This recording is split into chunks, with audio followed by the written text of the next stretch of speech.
Good evening, everyone. Lady or morning or afternoon, I don't know where you're at, but it's evening where I'm at. I think it's where you're at as well. We're both in Yep. Central Time, if I recall right. Yep. So it's about 6 o'clock in the evening right now.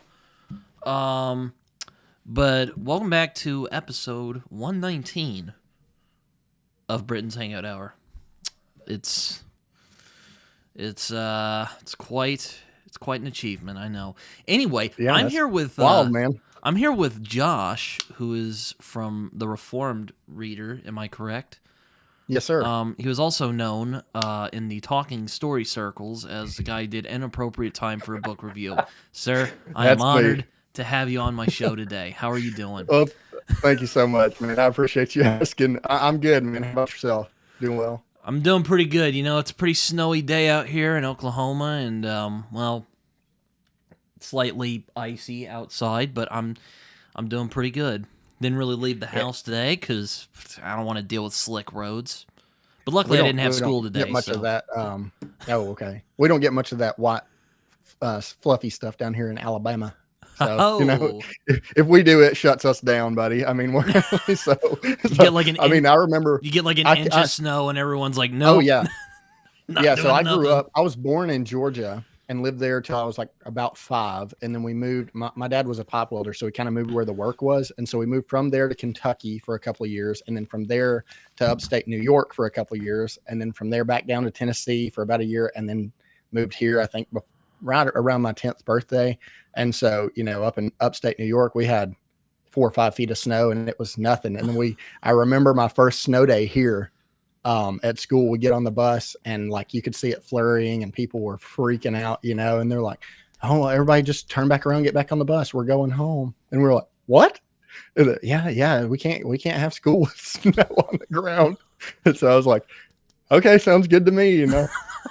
Well, in Oklahoma, it's weird that we have an old saying out here. It's if you don't like the weather, wait 5 minutes. It'll probably change. Yes. Um, Ours is like that, but it's always ends up wet or stormy. It's like it'll be bright sunshine, tornadoes, hurricane, or snows on the ground, and then it'll be sunny again. Yeah, when I imagine Alabama, I always think it's like super hot and like wet and musty over there. I don't know. Maybe it's a it very well stereotype. is. Most of the time, I would say probably from probably from around like mid-May, because it just fluctuates day to day. Like today, it was like in the mid 60s, whereas like 2 weeks ago, it was in the teens. And so in winter, it can be anything and everything. We've got like a local weatherman here that's kind of like a celebrity, and so he said our tornado season is from May to August and September to April. We've got 2. And so that's what he's like. That's pretty accurate. I believe that's fair. Shook So his head like, you just I never know get it. here. But yeah, man, the summers here are brutal. For anybody that's read like Boy's Life and how Robert McCammon describes the summers, and you can kind of feel the humidity coming off the pages. It's pretty accurate, because I remember when I read it for the first time, I was sitting there reading this, and I'm like, this guy has to be from the South or something, because he knows what's up. He knows that mosquitoes are the size of dogs here and stuff. Jeez, man. I only knows had what's up. my cousins have been down to Alabama for summer, and they have confirmed it is super hot down there. Super hot. When the summer comes It along. stinks because like my kids and I, like, we love being outside. So, but there's very small windows. Whoops. Look at that. I don't even know how I did that. Hold on a second. Let me see. I think this has got some weird. There we go. And we're back. Inappropriate time for a zoom in. But we've got a very limited window where it's like for instance, my kids are homeschooled, and so they will during the kind of late summer or early spring, they'll go outside from about 8 in the morning until about 1, and then from like 1 till 4, it's like you might as well just stay inside unless you want to die. I mean, just the heat is ridiculous. So, well, I haven't been to Alabama, but the most vicious heat I have ever been in is probably in Missouri. It is my lord. It is hot down there. Yeah, especially very similar. At least during summertime, it gets hot. I've never been down there other times of the year, but My Yes, fellow. very, very similar. We've got friends of ours, I think some of my wife's relatives that have moved kind of back and forth. And they said the weather is very similar until you get to the northern parts of Missouri. But if you're mid to southern part, yeah, it's very, very similar. Yeah, it gets pretty hot out here too in Oklahoma, but I mean, it like well, we're not envious of summertime, I guess, or we're not lacking in summertime weather, is what Yeah. I'll say. We do have like tornado season out here, though. There's some people who make it more serious than it is. Like a lot of the time, like it doesn't really happen unless you're in like Yeah. Moore, which poor Moore, like they've gotten blasted Yeah. by Yeah. every like Normally we don't have decade them. they get like blasted by a tornado. I'm just like, good lord, guys, Yeah. I'm so Yeah, sorry. And that's the way I think Tuscaloosa is kind of similar. It's almost like when tornadoes are coming through Tuscaloosa, you might as well just hunker down because, I mean, every once in a while, like I think, what was it, 2011, when we had some really bad tornadoes. And that's normally the case. Like if we have them, they're either nothing or they're like F5s. And I think they just plowed through Tuscaloosa, like through the university and everything. I mean, just decimated stuff.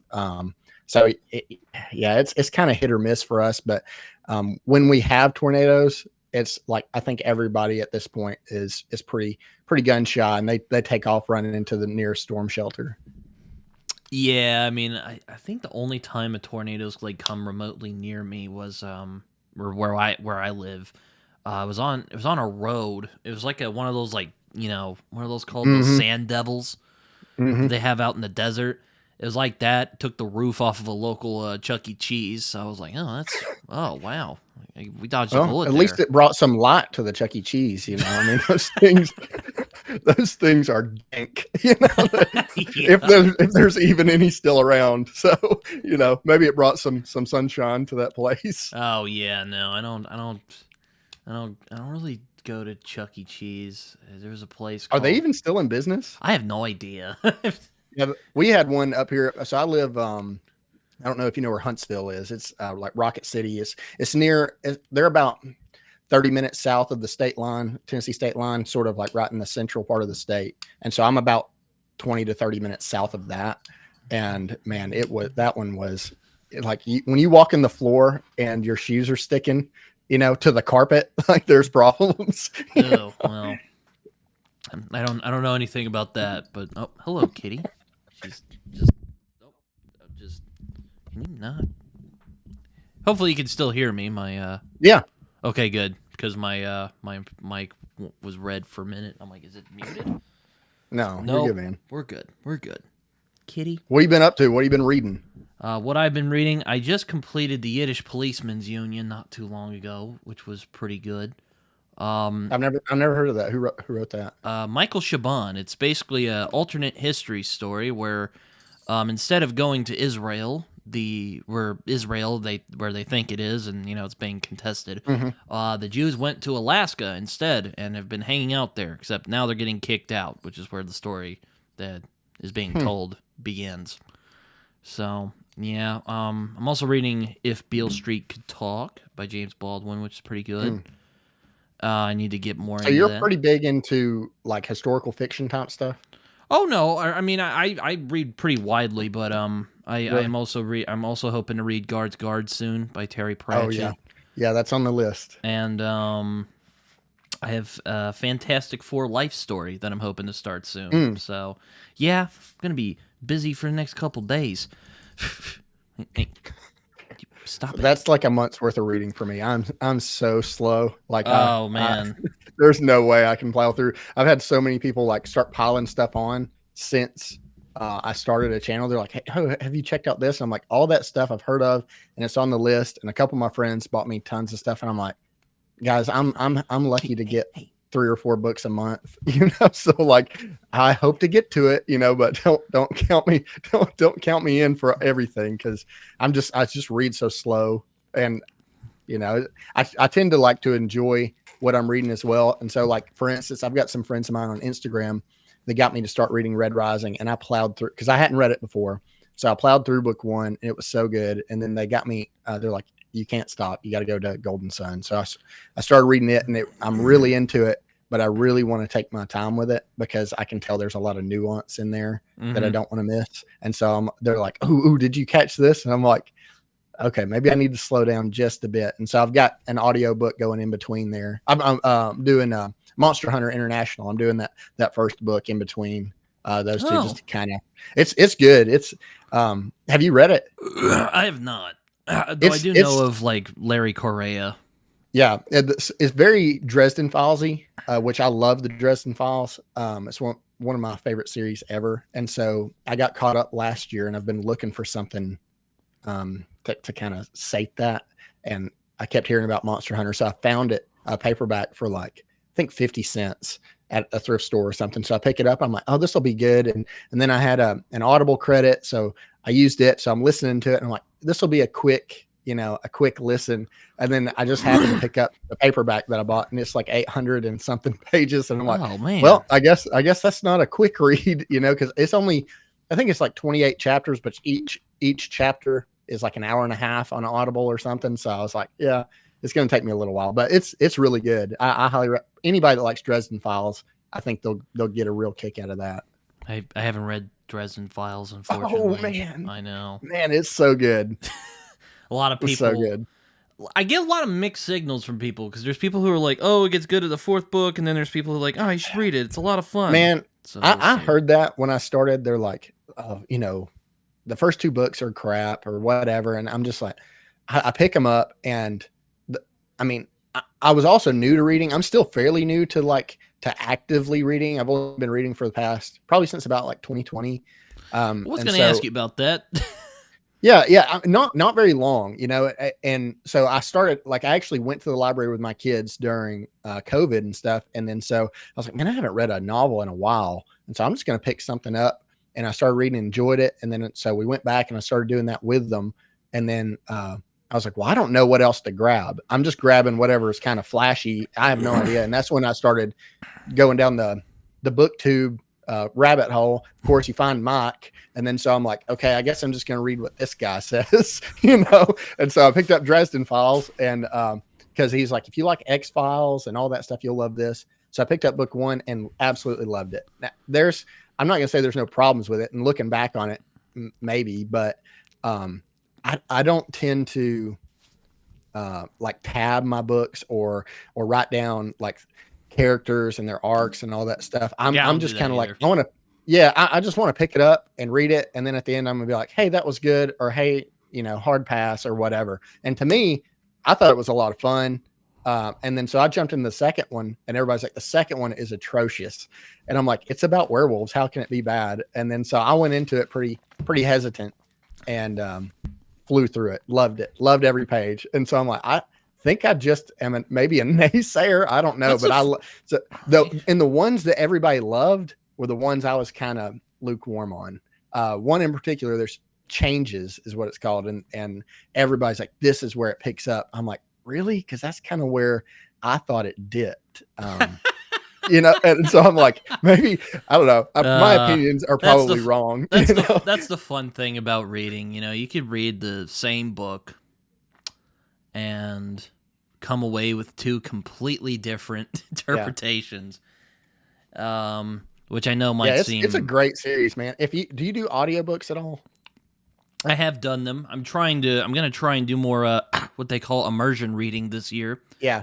So we'll see how that goes. That's a super good one for me. It was a super good one because I couldn't do audio, but then Mike kept talking about James Marsters that who did he play in the Buffy show? Spike.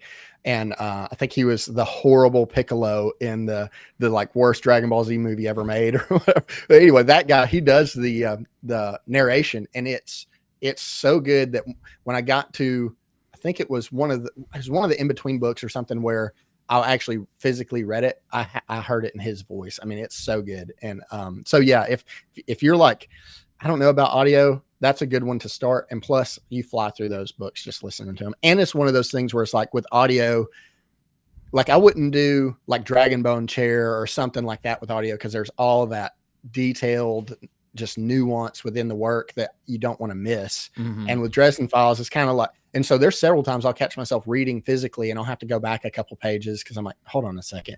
But with audio and with those in particular, there's not a whole lot of super important detail that it's like if you miss something, you're like, I'll catch it in a minute. So that to me was like it was the palate cleanser of all palate cleansers, because even though it's still fantasy, it's heavy on comedy, it's heavy on like just being the character Harry Dresden is so snarky. I'm like, this is if I had magical powers, this would probably be me. Unfortunately, he just like completely abuses it, like his power all the time. He's like, I know there's these laws and I can probably get killed for doing it this way, but it's fun. I'm like, I think you're froze again, man. Oh, there you go. It's catching up. I don't know what the deal is. Yeah, I don't know. Sometimes it happens when I do stuff like this. I'll just cut it out in post. That's the way. Well, I tried to give the camera some entertainment while you were gone. I didn't. I failed miserably. It's kind of funny. I had Dustin from Preacher Reads on last episode, and he was just like, "Oh, so you're gonna edit it in post?" I'm like, "Yeah, it sounds about right." So Dustin was actually when I started kind of dipping my toes, I guess I should say, into YouTube videos, he was one that kind of reached out early on. He's like, dude, you got to start making videos. And I'm like, I don't, unless I'm bringing some sort of content that is different, like, or entertaining, like if I'm not bringing something that's informative or entertaining or both, then I'm not going to do it, because somebody else is going to do it far better than I do.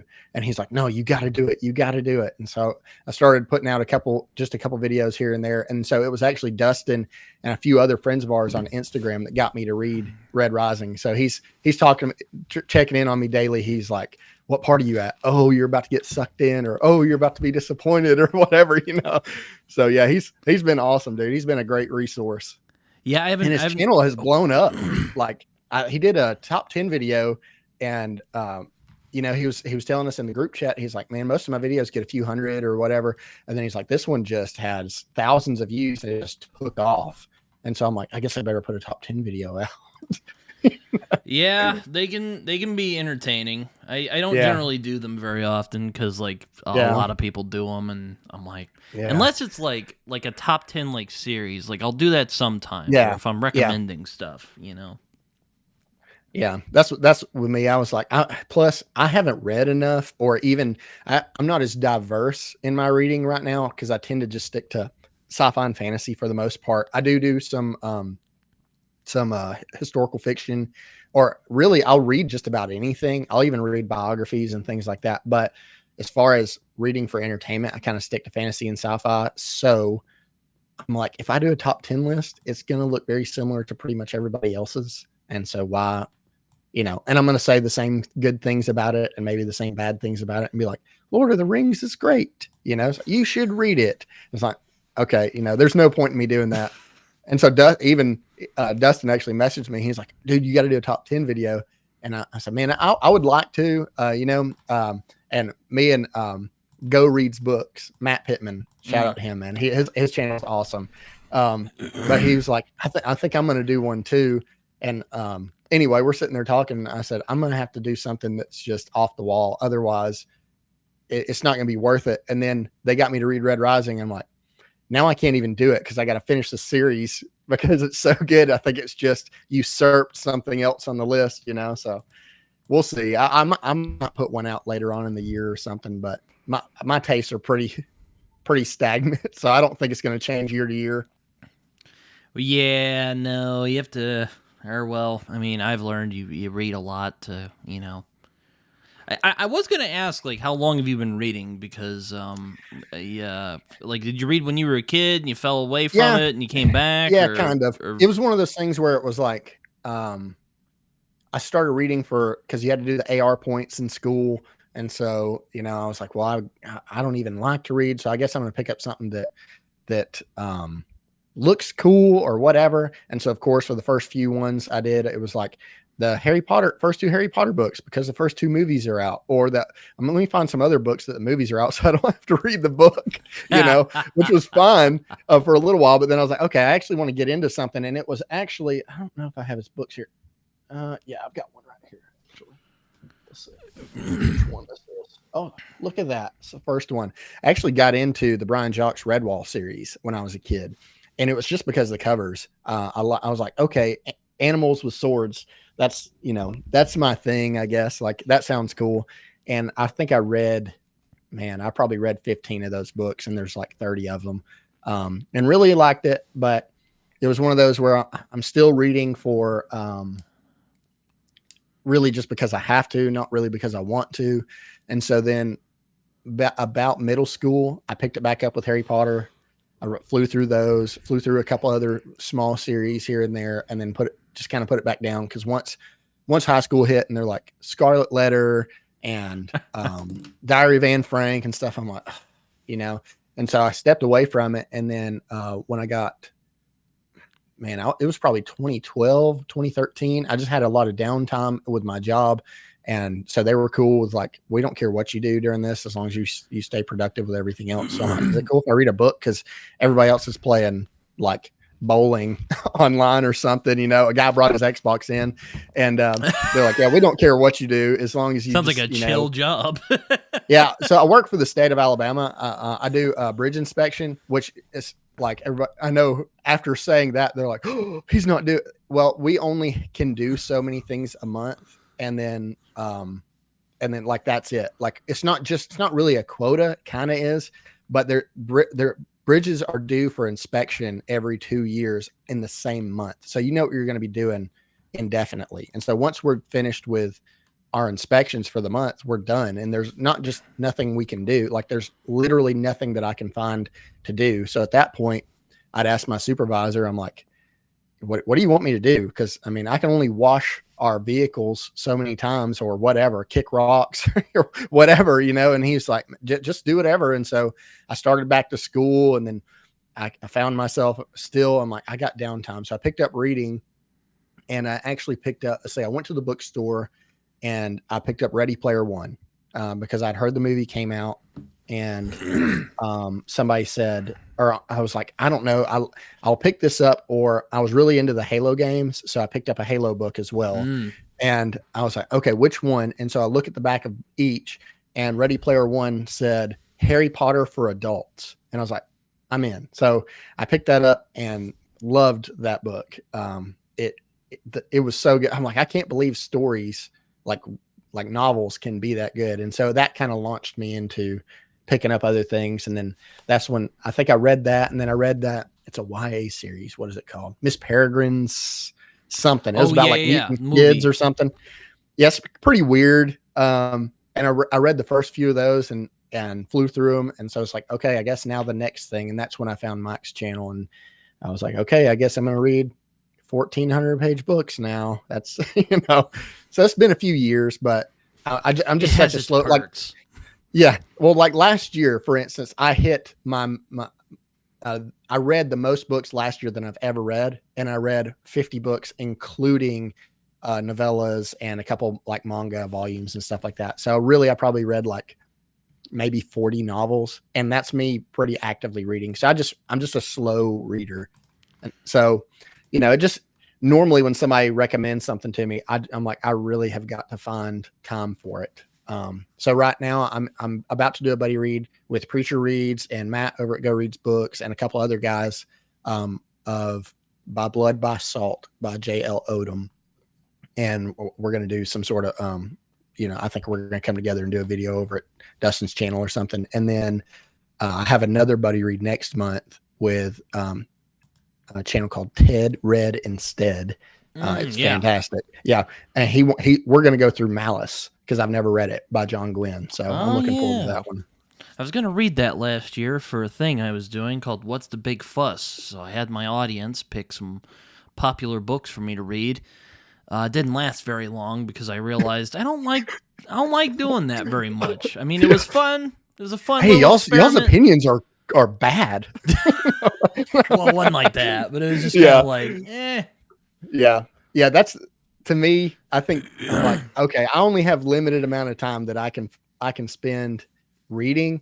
And so I have to really enjoy it. And so, like, for instance, I put out a video I think it came out today, of DNFs that I did, that are like 5 DNFs or something. Yes. And I had so many people were like, man, I can't DNF books. And I go, I've watched enough of Andrew's Wizardly Reads that I think I've adopted. Just like, look, I'm not having a good time. I've got 30 more hours that I have to read this book. And so I'm just going to, I might come back to it, but there's so much other stuff on my shelf that I won't be able to get to before I die. So I'll just shelve that and read a synopsis on Reddit or something, makes it a little bit easier for me.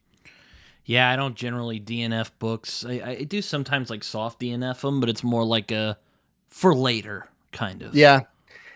Read. Are you like, I'm a big mood reader. Are you like, how do you lay out your TBR? Yeah, I mean, I'll put like books where I'm like, I kind of want to read these and this and yada yada, but I also like, I'm very much a mood reader though. I like to, I like to feel like reading the book before I read it. Yeah, that makes sense. Yeah, that's the way I am too. Like with because I was going to read Malice this month, but I finished up Fury of the Gods. I think in January. But anyway, I'd read the first 2 books a couple years ago, and I thought they were pretty good. I thought the world was cool and all that. But there was so much like hype around those books because of the covers that I was like, okay, I got to read book 3. And unfortunately, John Gwynne had to go through that tragedy and things like that. And so when he published the last book, I picked it up with every intention to read it. And then just other things came up. And so anyway, I was like, okay, I'm going to read this in January. And thankfully he had that whole list of, what's happened let's catch up. And then I picked it up, and it was kind of similar. I'm like, it's pretty good. There's he's adding, in my opinion, there were too many POVs. And I don't want to, I hate to even say that, because it's like, I don't care if there's 10 of them, if 10 of them are good, but if there's 3 and 2 are good, just ditch the other one. Or if there's 6, which that's kind of what we ended up with in the last book, and really only like 3 I cared about. I'm like, I could learn about that stuff in a different way. And so I just kind of struggled with it, but I was able to finish it, and I'm like, okay. And so after I finished that, I was going to jump right into Malice, but because I didn't have a great time with it, it kind of put me out of the mood to read it. And so I'm like, I'm going to shelve this. And then of course, Ted's like, hey, let's read Malice in March. I'm like, okay, I will. Sounds good. Yeah, I've heard mixed things about John Gwynne's stuff. I mean, I don't know what I'd think of it.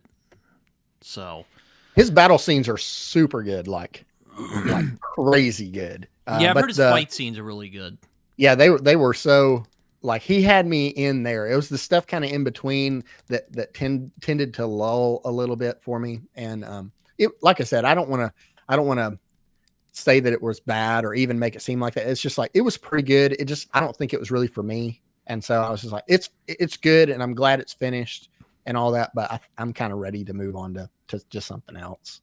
Yeah, I was the same way with Yiddish Policemen's Union by the end, because, well, a bunch of stuff kept coming up, and I kept getting frustrated that I was reading it so slowly, and I was like, I'm ready for it to be done so I can move on to guards or something. I hate that. No, I don't like that either. And I get that way, like with big books, I get that way almost every time at like the halfway mark, because I get excited and I get like in the mood to read it, and then I start reading it, and about halfway I'm like, okay, now I got to finish this. And then so I'm like, all right, hurry up. I'm trying to, it's like when you have to take a cold shower or something. I'm like, all right, let's just get this over with. And then by the end of it, that's why Andrew in particular, he said, listen, if I get to the halfway point and I'm just not having a stellar time, I mean, with his bookshelf and his catalog he's got, like, I understand, but I was just like, yeah, I think for me, it's just I'll come back to DNF's like crazy. Yeah. No shame at all. Somebody sends him a book. He's like, this stunk. And we'll jump in, But she's normally like, this stunk, but I love the author and you did a great job. It's just, this isn't for me. So sold, He cracked me up because he recommended Sea of Rust in a video by C. Robert Cargill. I think's the author. But anyway. Oh yeah, I follow him on Twitter. Mm-hmm. Yeah, it was good. I really enjoyed it because Andrew posted it, and then it was like 2 weeks later, he posted an unhaul video and it was in there. And so I messaged him. I was like, I thought you liked this book. He goes, I did. And the more I sat with it, the less I liked it. Jeez. It's like, he's like, if you want to buy it, it's on my Pango store. You know, I'm like, I bought it because you told us to. And he's like, oh, did you like it? I go, yeah. He goes, well, then you're welcome. You know? I'm like, That's fair. It's always strange how that works. You know, I've thought about having or actually, I almost had Matt from Go Read Books on my channel, but just a bunch of hurdles kept getting in the way, and then finally he was just like, "Let's do it another time." And I'm like, you know what? Yeah, that's he's fine. super busy. I know. He's a full-time pastor, and I think he's got a few young kids and stuff, and so his schedule just gets slammed. And so, like, there will be several times in our little group chat that we have that because I'm one of these guys that all of a sudden I'll come back in a couple of hours because I got busy at work or whatever, busy with the kids, and there's like 30 messages, and I'm like, okay, I love you guys, but I'm gonna try my best to skim over this, but I'm not catching up, so I'll just pick up here. Oh, I thought you were one of those guys. I don't know if you've ever seen the show Community. I have not seen it, but there's like a scene where Donald Glover walks in with a pizza and the house is burning down, and everyone's like, "Oh my gosh!" It's just absolute pandemonium. Yeah. That thankfully, like most of the time with our group chat, because it's pretty recent or it's pretty new, and we've got there's a pretty good mix of people on YouTube and people on Instagram on there. And anyway, they, like, for instance, they started posting about Red Rising, and I'm the only one that had not read it in this group up to this point. And so then they're like, hey, give us an update. And then I'm like, hey, it's going good. I'm like 30% in. And then all of a sudden they start dropping all these like, oh, do you remember this? Do you remember this? And I posted the meme where it was Michael Scott, and he said, I love inside jokes. I hope to be part of one day. They're like, you'll get there, man. You'll get there. So yeah, it's been good, man. But Matt's he's excellent. If he would be an excellent one to talk to. He's super funny. Yeah, I need to I need to get him on at some point. I just haven't gotten. I was, and then stuff kept coming up on my end, and he's like, "Oh, let's just do it some other time." And I'm like, "All right, that's fine." And I recently reached out to him. I'm like, "Okay, I'd like to try it again at some point. I don't know when, but let's do it." And he's like, "I like the sound of that." Yeah, nothing's come of it yet, but hopefully we'll get there. Maybe after this conversation, I'll go be like, "Well, I'm following. I'm had this trend recently of getting pastors on the podcast. Come on over, Matt." yeah. What's one more? What's one more? Yep. Yeah, that's what. So our little group chat that we have, it's of other Christians that are reading.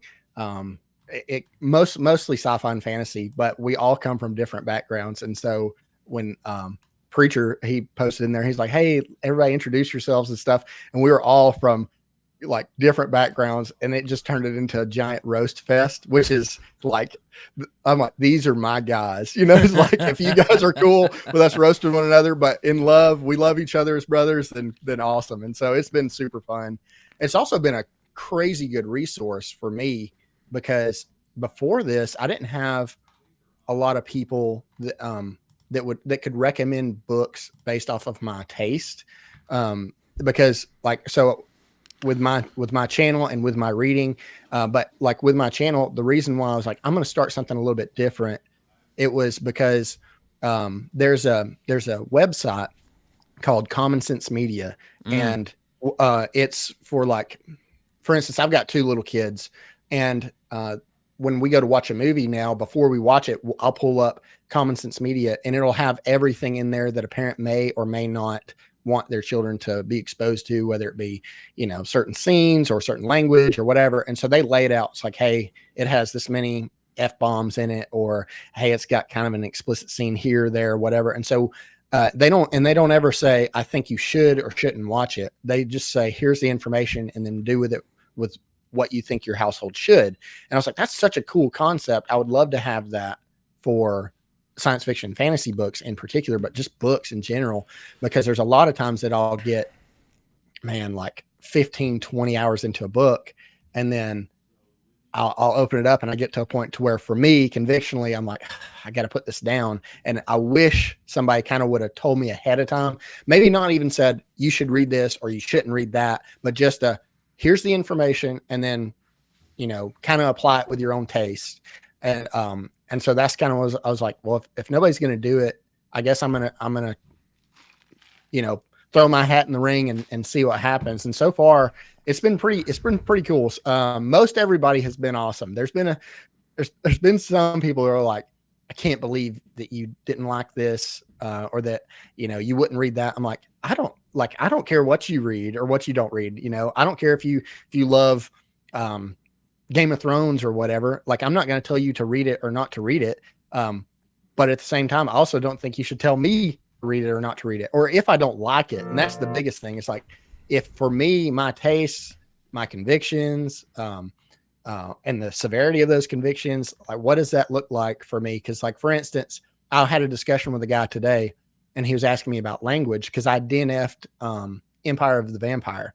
I actually bought it. And then I was getting ready to read it. And the day before, Mike puts his review out. And he said, this guy created new swear words and there's tons of like vulgarity and stuff. And of course, Mike's like, I'm here for it, And he said, but if that's not your thing, you will not like this book. Don't read it. And so I was like, okay, cool. So I just turned around and I think I sold it on Pango or something. Well, then I had a friend of mine, on that video, he commented and he's like, how do you deal with language? Because, for instance, like Dresden Files, since I mentioned it, Dresden Files has language in it. Like, why didn't you DNF that, but you DNF'd this? And I'm like, it's different. But also it's preference to a degree too. So like if there's language in it, I'm not just going to read Chronicles of Narnia and Lord of the Rings, I could, but I'm not going to do that. I mean, it's real life. So I don't mind having that in there, but at the same time, once it gets gratuitous and a little heavy handed, I'm like, let's just dial it back a little. And so a comparison I made with my friend I was messaging was, there's a big difference in language when you watch Band of Brothers or Saving Private Ryan versus Pulp Fiction. It's similar in language. I would even say that the language is more intense in the World War II aspect as it is Pulp Fiction, but the approach is different. The intent of the creator is different. And so intent means a lot. And then I had somebody reach out afterwards and they actually said, well, you can't know the intent of the author. And maybe there's some truth to that to an extent, but at the same time, I'm like, yeah, but most of the time that kind of stuff doesn't have to be in there. It doesn't really elevate it. Whereas, if you're watching Band of Brothers and a guy gets shot and then his buddy that he grew up with turns around and goes, oh, dang, that's gonna pull you out of it because it's not realistic. Now, does that mean somebody should watch it or not? That's up to you. If it's too much for you, don't watch it. If it's not, then whatever. We have the liberty to do that. But with books in particular, I think it can be a little more severe because every word that an author writes is intentional and they have to go through so many revisions that at some point you would think somebody would kind of get them to pump the brakes on it. I don't really know if that's the best way for me to describe it, but I would assume, and this is a big assumption, that with like Jay Kristoff, that when he turned in his manuscript or whatever for Empire of the Vampire, they were probably like, hey man, so the language, he's like, that's what I want to do. And they're like, okay, send it, which is fine. I mean, more power to you, but that doesn't mean that I have to like it or that it has to be for me. Well, so sure. Yeah. I get what you're saying. Yeah. And then when somebody is like almost insinuates that I've committed injustice for not liking something for that reason, I'm like, okay, I can disagree with you and that's great, but I don't think it's a slight on my character to not want to read a vampire book. You know what I mean? Mm-hmm. Yeah, no, I hear you. It's like, I don't know if you'd like the first law, for instance. I mean, not that I haven't read it. I don't know if you've read it, but no, I haven't. It was one of those that was on the list. And then I had a friend of mine that was like, it may not pass your sniff test that you do. And so tread carefully. And so I'm like, okay, well, I'll just wait. I'll just wait and we'll see.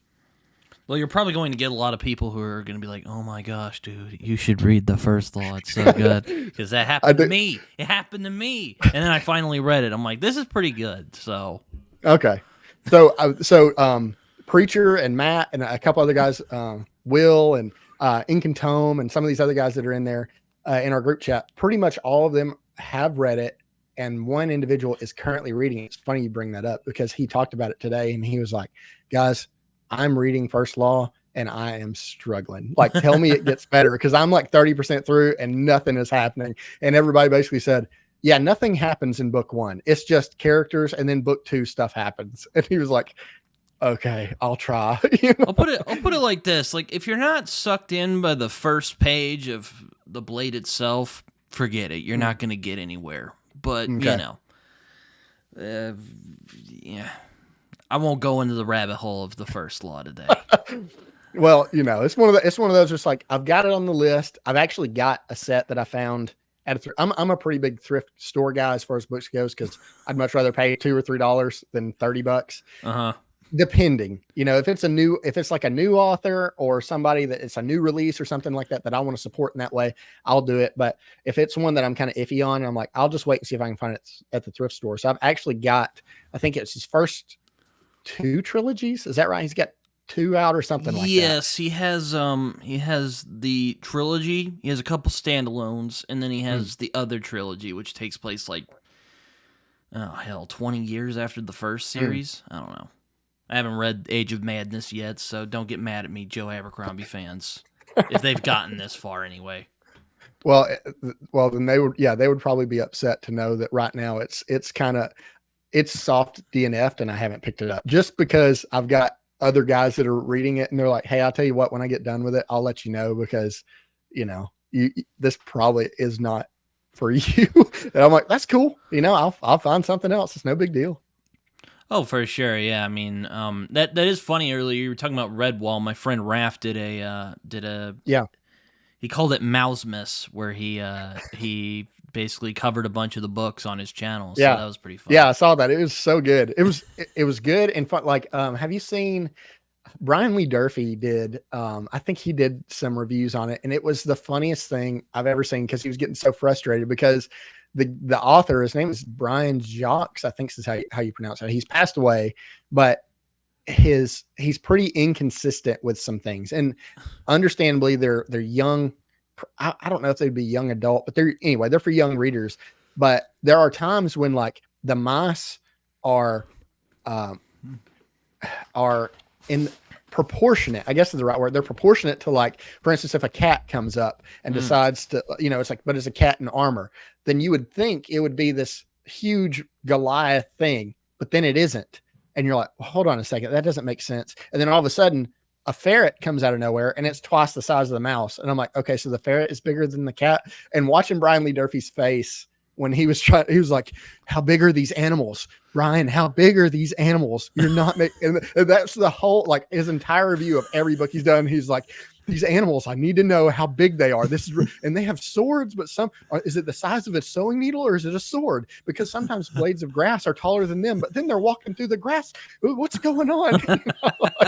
like, that is accurate. Like, that's the only way I can explain it. So you kind of just have to go in with it, going, okay, it's like, there's just going to be, there's going to be issues. Man, I probably wouldn't be on here if it wasn't for Brian Lee Durfee and, Daniel Green. But Brian Lee Durfee particularly, I probably wouldn't be where I'm at. Dude, he's so funny. He was the guy that he was like, "Look, I do." And when he showed his camera setup, I laughed so hard when he was like, "Here's my iPhone and here's the piece of tape I used to hold it up." I was like, that's hilarious, because he's got like a crazy amount of subscribers and he's using his iPhone and he's just like, "I'll edit it in post." We'll edit that out.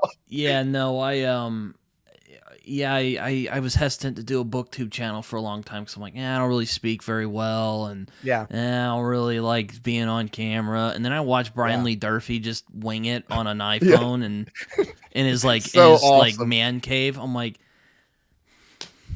damn, Like, I have no excuse whatsoever. All right, like, Yeah. I need to get in there. I need to get in on this booktube action. Well, so like a short story of Brian. So I guess it was 2 years ago. So I think it was Library of a Viking did a video where he said, I want to see what happens if I reach out to some of my favorite authors. And then so he just said, hey, I'm a huge fan or whatever. You probably don't know me. I've got a little channel. And the responses he got actual responses from Robin Hobb. I think I saw some of these. Yeah. It was so cool. Well, so my wife's a big reader too, but she doesn't like the kind of books I like. She likes like Christian romance, timepiece kind of things, like Bridgerton, that kind of thing. And so it was around Christmas. I think it was maybe 2 months out when he put that video out, and I'm like, you know what? I tried to do like the one big gift, and so I messaged all of her favorite authors. I'm like, hey, my wife is a huge fan. I want to surprise her for Christmas. And the response I got back was not just immediate, but it was so generous. And people were sending her books and signed stuff. And, wow, and somebody sent a letter back. Her name is Julie Lessman. And to this day, I tell my wife that I'm like, she's my favorite author of yours, because she sent a letter that was like, you have the greatest, most thoughtful husband. I'm like, she is right. And so after that, I'm like, man, I wonder what would happen if I sent it to some of my favorite guys or whatever. Mm-hmm. So I was like, I'm going to see what's out there. Even if I could just get a, hey man, appreciate you watching. That would be so cool. So Brian Lee Durfee reaches back out because his contact was just his email. Like, it's not it's not like click through here and I have to sift. No, it's like have to go through hurdles at gmail.com or something, And so I was like, hey man, love your channel. All that. Like, it's so cool. Just appreciate what you do. And he was like, hey, do you want a free signed book? And I'm like, absolutely. And he goes, okay. And it was in the mail like the next day or something like that. And so it's signed and personalized. I was like, that dude is just so generous and awesome and hilarious. And the fact that he doesn't take himself seriously is my favorite part. Cause it's like, I'm a dude with an iPhone. Yeah. I'm a guy with an iPhone that reads books, and you guys for some reason are listening to me. I'm like, that guy's the man. Yeah, no, I mean, like I said, I watched some of his videos and he's just some dude BSing on his iPhone. I'm like, yeah, I have no excuse editing, whatsoever. No lighting, no nothing. He's just like, and this dude has like use an iPhone. Let me see how many subscribers Brian Lee Durfee has. Let me look it up, because my good Lord, it's probably a lot. Durfee. Glad to hear he's doing better, because he was having some health problems. Yeah, man, that was. Well, I followed him. I think it was on like Facebook or something like that. And then all of a sudden, in that Facebook group that he was in, some random person that I'd never heard of posted that. It was like, hey, so Brian Lee Durfee's like about to die. He's in the hospital and stuff. And of course, everybody's like, who are you? And she's like, I'm his girlfriend. And like, and of course, girlfriend? Yeah, that of course people were like super skeptical, and they're like sussed out. Yeah, and they were like, whatever, weirdo. And then it was like a week later or something. Probably not even that. I think it was a couple days, and Mike had posted. He's like, hey, like this is legitimate, and Brian's I saw like a post from his Facebook page, or like his mom, I think, or somebody was like, yeah, Brian's real sick right now. Yeah, it's horrible, And I worked for a guy that had a similar. Had a similar ordeal where he, I think he had like gastric bypass or something a year before, and he went in for a knee replacement, and the doctors asked him, hey, have you had any major surgeries in the past 12 months? And for some reason he told them no.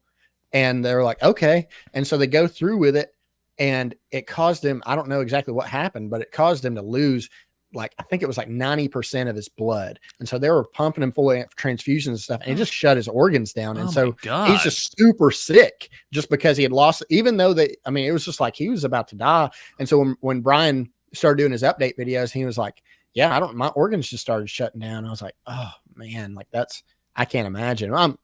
Likewise, I'm so glad he's doing better, because that dude is funny. When he can post a video about needles in his eye, oh my God, and make it funny, like who first of all, who does that? Second of all, who can do that? The answer to both questions is him. 27,000 subs, and he just sits there in his room or wherever that is, and is just talking about books. on his iPhone. And I was like, you know what? I have no excuse whatsoever. I could do that. If he can do that, so can I. I have about 560 something subscribers now, so I appreciate That's awesome, them all. dude. That's awesome. At least as of the recording of this. Let me look real quick. This is where we insert in post, the crowd cheering and So after a while, 561 or at least a golf clap as of right now. Yeah. Cue confetti, Woo! Yeah. Yeah. No. That's awesome, dude. That's awesome. Yeah, actually, I reached 250 the other day, and I was congrats. like, thank you. I was just like, dude, I can't believe that many people want to hear anything that I have to say. I know, right? At all. I've done a couple streams and I've thought, I don't think a lot of people are going to show up, but whatever. And then like 10 people show up. And I'm like, all right. Yeah. That's awesome. No, but I'm going to have to watch. I'm going to have to watch those videos on Redwall that he did. I kind of want Dude, they're super funny. They're so funny. They're like, and it's because I think in large part because I read those books and I didn't really I noticed it, but it wasn't one of the, I read them when I was a kid. So there wasn't really, probably didn't really think about it. You're like, no, oh, I was yeah, just like, mice. Oh yeah, there's swords. A castle here. And then like the mice live here with moles, but then there's a giant cat or a bear that for some reason is smaller than this big mouse or whatever. I don't know. Like whatever. It's a mouse with a sword. Like, I'm not trying to rationalize too much here, but him reading it as an adult was so funny. It was just, he just laid into it, and I'm like, he is completely accurate. And now, so my son has gotten into reading and I'm like, you would love these books. And so he picks up one of them when we started reading it together. And when I started reading it, now I can't not notice it. And so, I'm like, he just ruined this book series for me, but I appreciate it. Does your kid enjoy them at least? Yeah. Okay, Yeah. that's good. He really did. It was one of those where like it bothered me so bad after he mentioned that I couldn't keep going with my favorite one. Like it was just like, okay. And my son, he's like, Dad, or what chapter are you at? I'm like, I'm still at chapter 2, buddy. He's like, I'm halfway through the book. And I'm like, how big are the mice? And he's like, I don't know, mouse size. I'm like, are they mice size or people sized? And he's like, why does it matter? I'm like, it does. They're like, Brian Lee Durfee says so. Well, it is a fantasy about mice fighting other animals. Yeah, and for some reason they all have British accents. Yeah, and or some of them do, and then it's like, it's out there, but you can definitely see it's very Narnia-esque. It's like imagine. My best way to describe it would be like imagine Narnia, but it's not about the Pevensies. I think it's who they are. Yeah, but it's about like Mr. Tumnus or the Badgers or whatever. That's interesting. It's a cool, fun premise. But yeah, I think maybe he just was like, here we go. I'm going to write a kid's story and do animals with swords and just let them figure it out. You're really tempting me to go check that video out now because it's funny, dude. I kind of want to. It's so funny, and I think a large part of it is because you don't see Brian frustrated very often because he's like, I read this book and it was freaking great. Dope.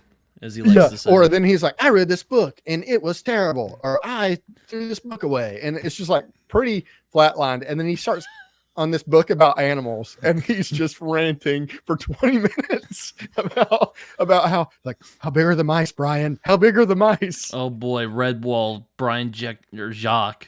Yeah, I was so confused. Yeah, it's funny. I'll have to give that a look. But yeah, no, I like Brian. I haven't watched his channel in a while, but yeah, I know he was having some health problems. Yeah. I'm glad he's doing okay. I'm like, my God, man, you're almost you're like losing your eyesight now. This, like, my God, crazy. Man. Well, he was the one when he posted that video about sending your unread books or your DNF books to like prisons and stuff. When he put that video out, I was like, man, I never even thought about that, And then so Mike decided to do it, and he went through the process. And I think it was Mike that actually said, it's a little bit more of a strenuous process than dropping stuff off at like Goodwill or something, because you have to leave contact info and they have to make sure that you're not related to somebody and trying to sneak in contraband and all that stuff. And I'm like, oh, I was like, I just want to drop off these 30 paperbacks that are just, weighing my shelf just down or sneaking whatever. in some like skag or Yes. marijuana into Yeah, right. the prison. And so we've got a county jail pretty close to where I'm at, about 20-30 minutes away. And so I took a box up there, and thankfully it was a day that I didn't really have a lot going on. But I took a box up there, and Mike's right. You did have to jump through some hoops and sign some papers, and needed your ID and stuff like that. Mm-hmm. But as soon as that was over, which it wasn't as like, I think when Mike said it, it actually made me pause. I'm like, okay, I'm just going to drop these off at Goodwill because it's easier. And maybe that was just my take on it. But so it wasn't as strenuous as maybe it made it seem. But afterward, the jail sent me a letter talking about how much the inmates just super appreciated it. And I'm like, they're all fantasy books and stuff. And they're like, yeah, they love that stuff. And like, we can't tell you how much they appreciate it because, I mean, they're just sitting in here having to basically waste their time. That's fun. So, that's funny you say that, because I think I remember watching a Brian Lee Durfee video. I think it was about a Robert McCammon book, if I remember right. Maybe it was like Swan Song or Boy's Life or something. And he was like, because he used to work, or either he used to work at a prison or he still works at that prison. I have no idea. Yeah, but as far as I could tell, he still does. But I think he had to take time off with his sickness. But I think he's still there. He's like, the most stolen book was that book. But like prisoners, they just take it, and I'm like, okay. Well, it's so thick that they know it's like, okay, this will last me at least a week. Maybe.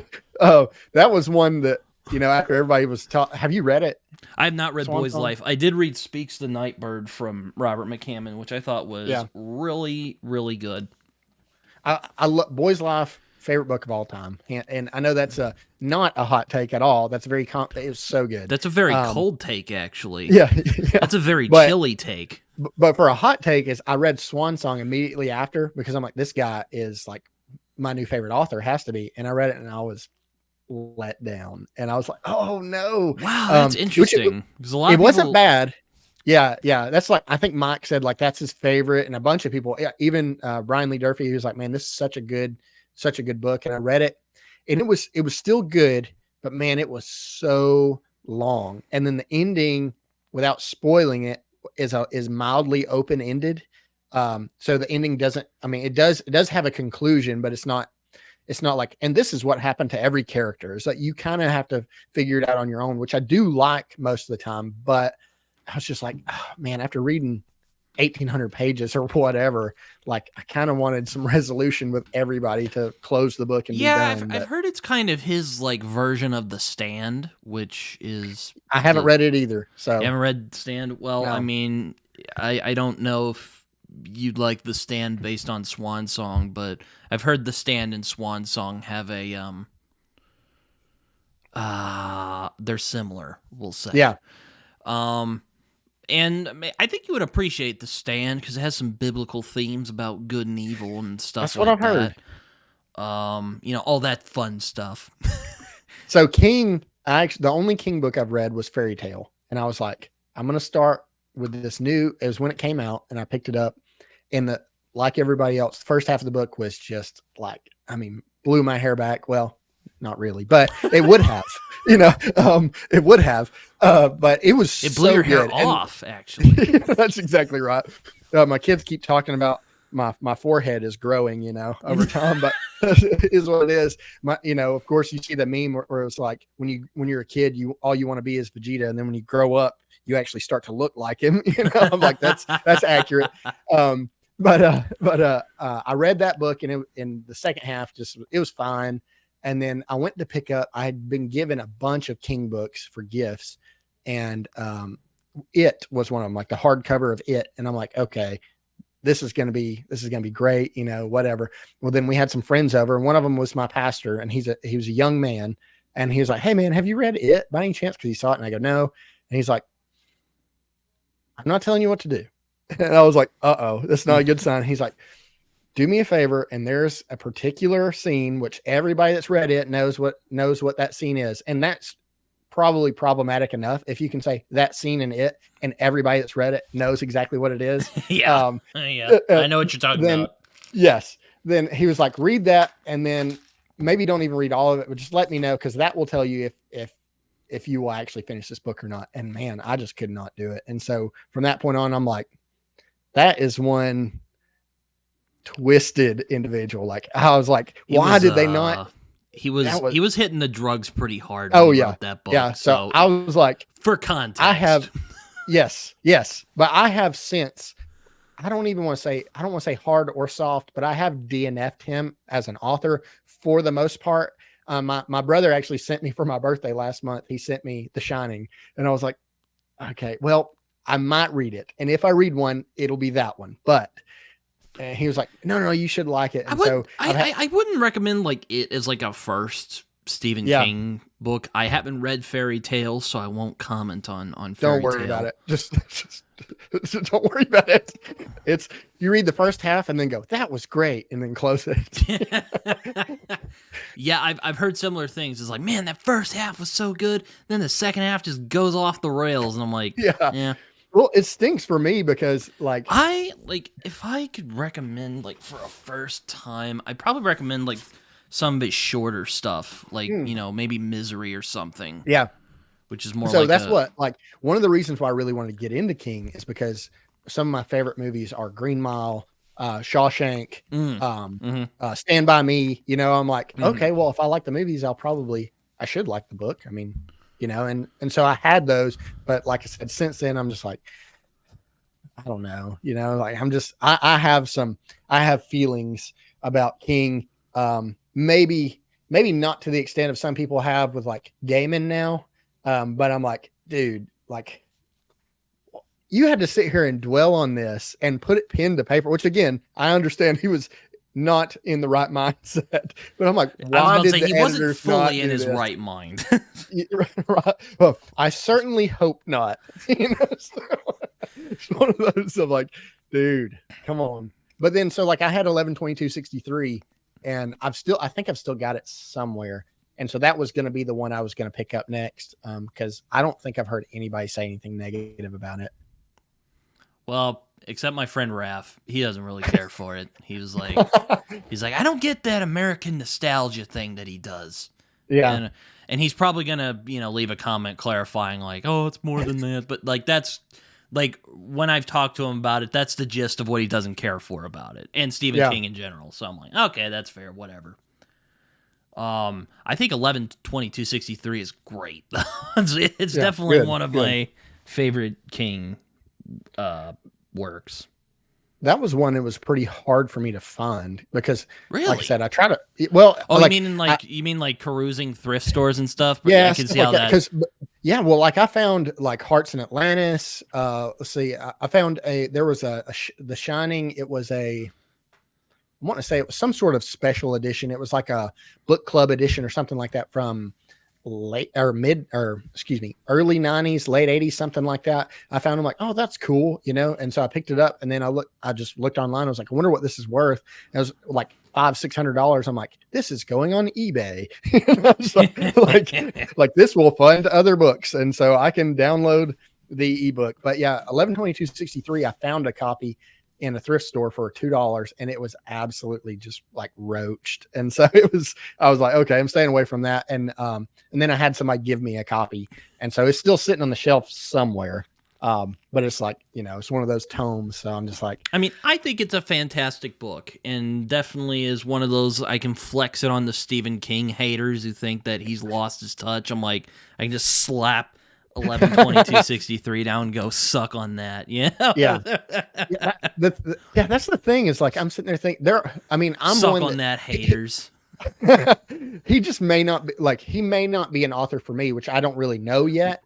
But if I say, well, he's not an author for me, and then I know some people are like, well, then so you think Stephen King is a horrible writer? It's like, I didn't say that. Like, the guy's put out so many books, and they're critically acclaimed, and he's made a good living off of writing. So I wouldn't say he's a bad writer. He just may not be a writer for me. And sure, I could argue the same thing with Brandon Sanderson for somebody else or whatever. It's like, it just, I'm just because I don't like his work, if I don't even like it.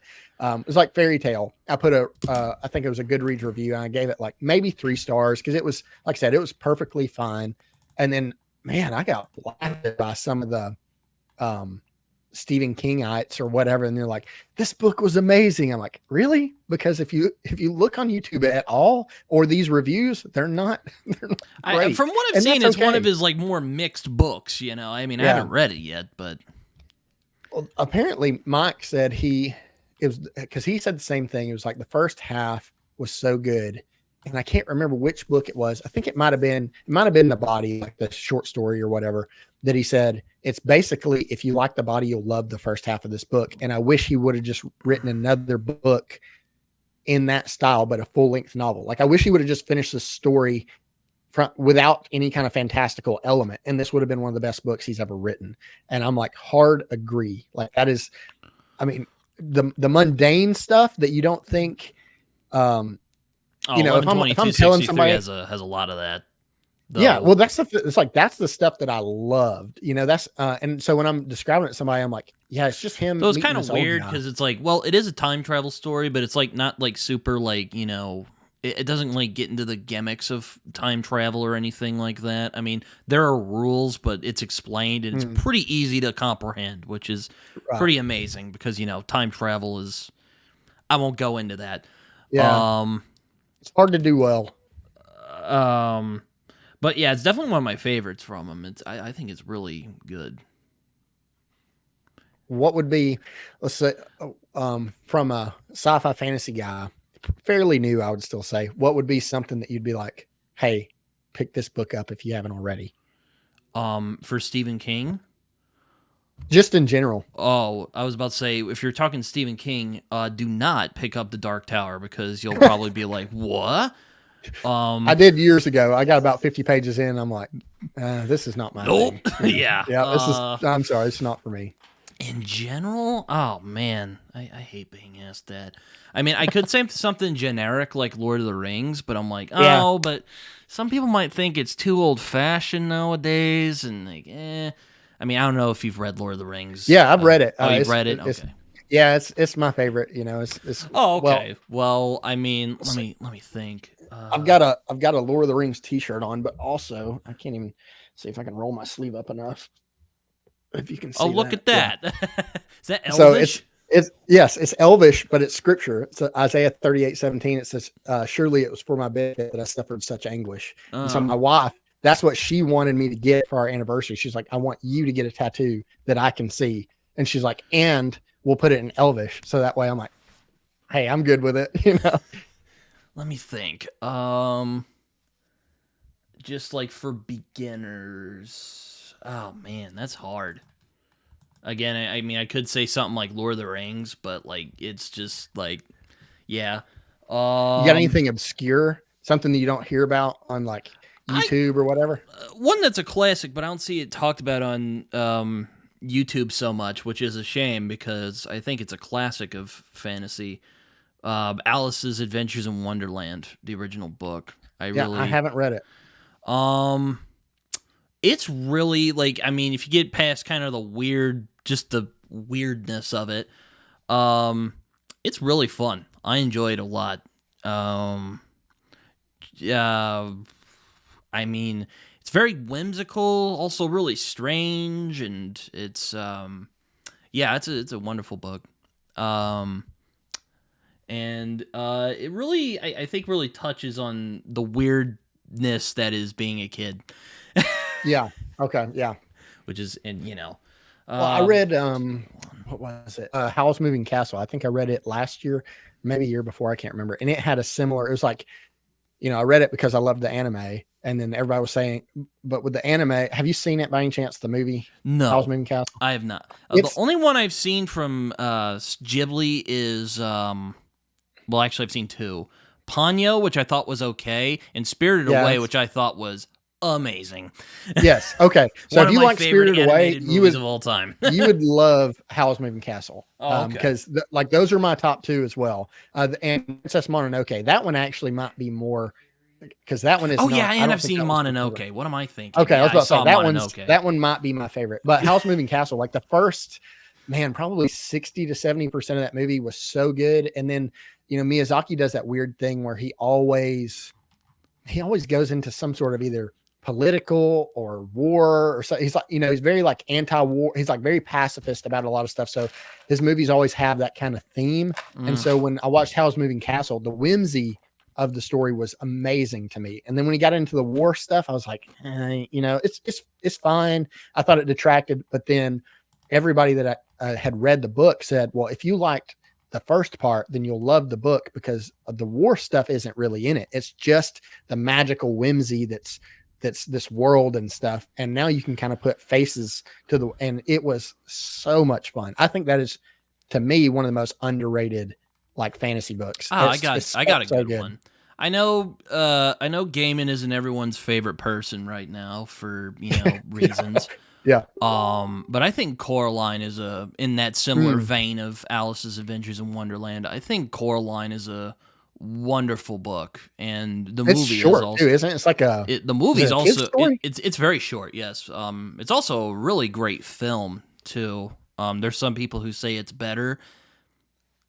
I mean, it's the same story aside from the fact there's a like kid character named, what's that kid's name? It's like Whitby or something. No, that's Southern Reach. That's not.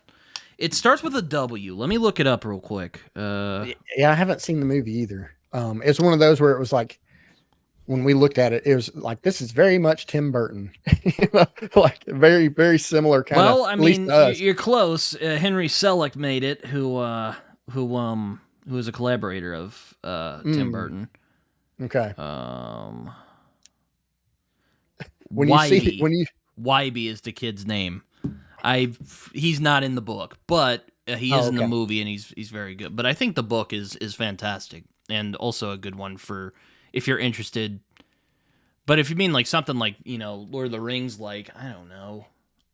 No, man, just I like the more obscure stuff because I'm about 4 or 5 years in now to reading. I've kind of hit a lot of the high points. Okay. I've hit some of the Gwyn. I've hit John Gwyn. I've hit, obviously Tolkien. I've hit Narnia. Sanderson. A lot of the bigger names I've touched. I've read Dresden Files. I can't even think. Pretty much, if it's pretty popular, then I know it's probably going to be pretty good. It just may or may not be for me. And so I've been reaching more for some of the more obscure ones that I'm like, I haven't really heard a lot about. I mean, American Gods is my favorite fantasy novel of all time. So, that's always I've heard. It's good. It's a bit unfortunate on my end, but I do think you would, it talks a lot about faith and belief in that book. I think you would, it is an acquired taste, I will say, because a lot of it is people moseying around and kind of, it's a very strange book, but I think you would really appreciate its commentary on like belief and why we believe in things and what it says about religion and mythology and stuff like that. But I don't know if I'd recommend that for like starters, but I do recommend that book. Well, that was one too. I've had a lot of people they'll recommend something and they'll go, well, it's pretty slow. So, but I read Farseer last year, and those books, to me are super slow because it's day by day. I mean, there's a really big time skip there, but I didn't lose interest at all. So I'm like, I don't mind a slow book or a slow burn as long as it pays off. But if I'm reading a slow book and it doesn't pay off, I'm gonna be a little upset. I would probably say it's kind of interesting because they're short stories; they're not technically novels. But the Conan, the Sumerian stories from Robert E. Howard. Actually, let me get my copy out real quick again. 'Cause I was showing it off the other day. Now I should note, Howard can be a bit hard to find because there were a bunch of editors that interfered with his work. So my recommendation is pick up these Del Rey editions. There's 3 of them. All of them are Robert E. Howard's words, unedited, basically what he wrote when he was alive. So yeah. did they edit it like posthumously or something? Yes. Just went in and just how can that be legal? I have no idea. I don't know. But those you'll when you read them you'll be like, oh, that's where that came from, and that's where that came from. Okay. I I mean, I don't think D&D would exist if not for that, or Fafhrd and the Grey Mouser, which is another kind of in that vein. Though I will say, it is, if you're a bit sensitive to stuff like racism and sexism, there's some stuff in there that hasn't aged as well. But if you can deal with that, they're really fun adventures. I really enjoy them a lot. Yeah, I've had several people that have asked me since I've been posting videos The isms, as they say. Yes, but they've tried to get me to kind of pinpoint my I don't really want to say convictions necessarily. I guess that's the appropriate word. But they like, can you pinpoint what would cause you to DNF certain things based on content and things? I'm like, kind of, but at the same time, I don't want to do that because a few reasons. Number one, I'll probably break my own rule, because if I say something like Empire of the Vampire has bad language, so that's why I didn't read it or whatever. Well, then they're like, well, Dresden Files does, or some Sanderson does, or whatever. I'm like, it's different. And they go, well, it's not different. And so now you're inconsistent and you're just wrong or whatever. I'm like, no. And so I actually had somebody comment on a Goodreads review I did 3 or 4 years ago. And because I DNF'd Wind and Truth for content. And so they were like, yeah, but we went through your Goodreads, which first of all, I'm like, if you're so upset that I DNF'd a book that you go through my Goodreads to see what I rated other books, like maybe calm down a little. You're not Brandon Sanderson. It Speaks to Nightbird a 1? I did. I had to DNF it though. But that's why. Okay. If I DNF a book, I'd give it a 1. That book was great. Well, and this is probably going to be a knife in the heart because I was mentioning it earlier. I was like, yeah, that's what I feel betrayed right now. Well, okay. So John over at Talking Story decided, he was like, hey man, do you want to do a, you can like and dislike whatever you want. Yes. He said, you want to do a, TBR takeover? I'm like, yeah, I'm up for it. And so I think we talked early December, maybe late November or something like that. And he's like, I got 2 books for you. And one of them was Silver Blood Promise, and the other one was Speaks to the Nightbird. And he was like, what do you, based on my likes and dislikes. And I said, well, I've only read 2 McCammon books, so I'm willing to try it. And he's like, it's big. I'm like, send it on. And so he sends it, and it starts pretty, McCammon-y. Like McCammon likes to kind of get down in the dirt, especially right there in the first couple chapters, which I'm fine with. And then, so I'm reading it. I'm like, okay. But then it gets to the scene, which if it's been a while, you may not know what I'm talking about. But when they're talking to the person, I'm going to do this without giving spoilers for anybody that's watching too. But when they're talking about the account that the woman they're about to execute. So again, this is like the first 10% of the book, so I'm not spoiling anything. But it got very explicit. And to me, it was just too explicit. And so I DNF'd it for this reason. And this is what, like I was talking about earlier about my sort of like, how can I pinpoint the stuff that I do or don't DNF? It's because, so like with my son, he's 11 years old. And so my basis is almost always, would I be ashamed if he pulled something off the shelf and read it? Now that's different than like, that doesn't mean I'm going to that if an 11-year-old boy can't read it, that I'm not going to read it, because I also wouldn't have him read Diary of Anne Frank, right? Well, because sure, it's pretty heavy. He's not ready for that. Yes, exactly. But there's a difference between, yes, exactly. But so there's a difference between those two, though. It's like, because I wouldn't want him to read that explicit content as an adult. Yeah, now, like, again, for instance, I don't think you would like something like Berserk, because it's very right. It's very dark. So I picked it up, and for those people that have read it or whatever, like, it's the you've read Berserk? Then you know what? No. I started the first 2 pages. I think I was like, "Whoop, this ain't for me," So, because they had those, right. I mean, those super cool. Oh, I did it again. They had those super. More. I'm gonna quit doing this. They had those super cool leather bounds at the bookstore. Yeah, no problem. No, I mean you can still talk. I'm just gonna. Oh, okay. Right here. Well, so they had those super cool leather bounds in the bookstore, but I wanted to make sure that I liked it before I tried to pick something up like that, because it was so expensive. And so I picked up the paperback. I was like, I'm gonna read a couple pages and see what it's like, and then I'll make a determination there.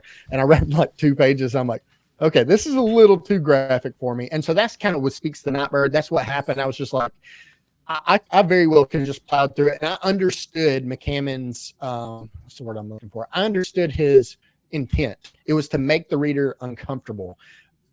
However, I was like, if my 11-year-old pulls this off the shelf and he reads this, he's going to be like, he would probably cry. Like, Dad, no. Yeah, he's gonna be like, Dad, you shouldn't be reading this. And to me, like that's the litmus test now. And so, with that being said, when I had somebody kind of debate me, they were arguing with me on Goodreads about my opinion on books. I just said, listen. They go, well, you liked this Brandon Sanderson book, and it had some stuff in it or whatever. I go, yeah, you're probably right. I probably shouldn't have read that based on my own convictions that I've stated.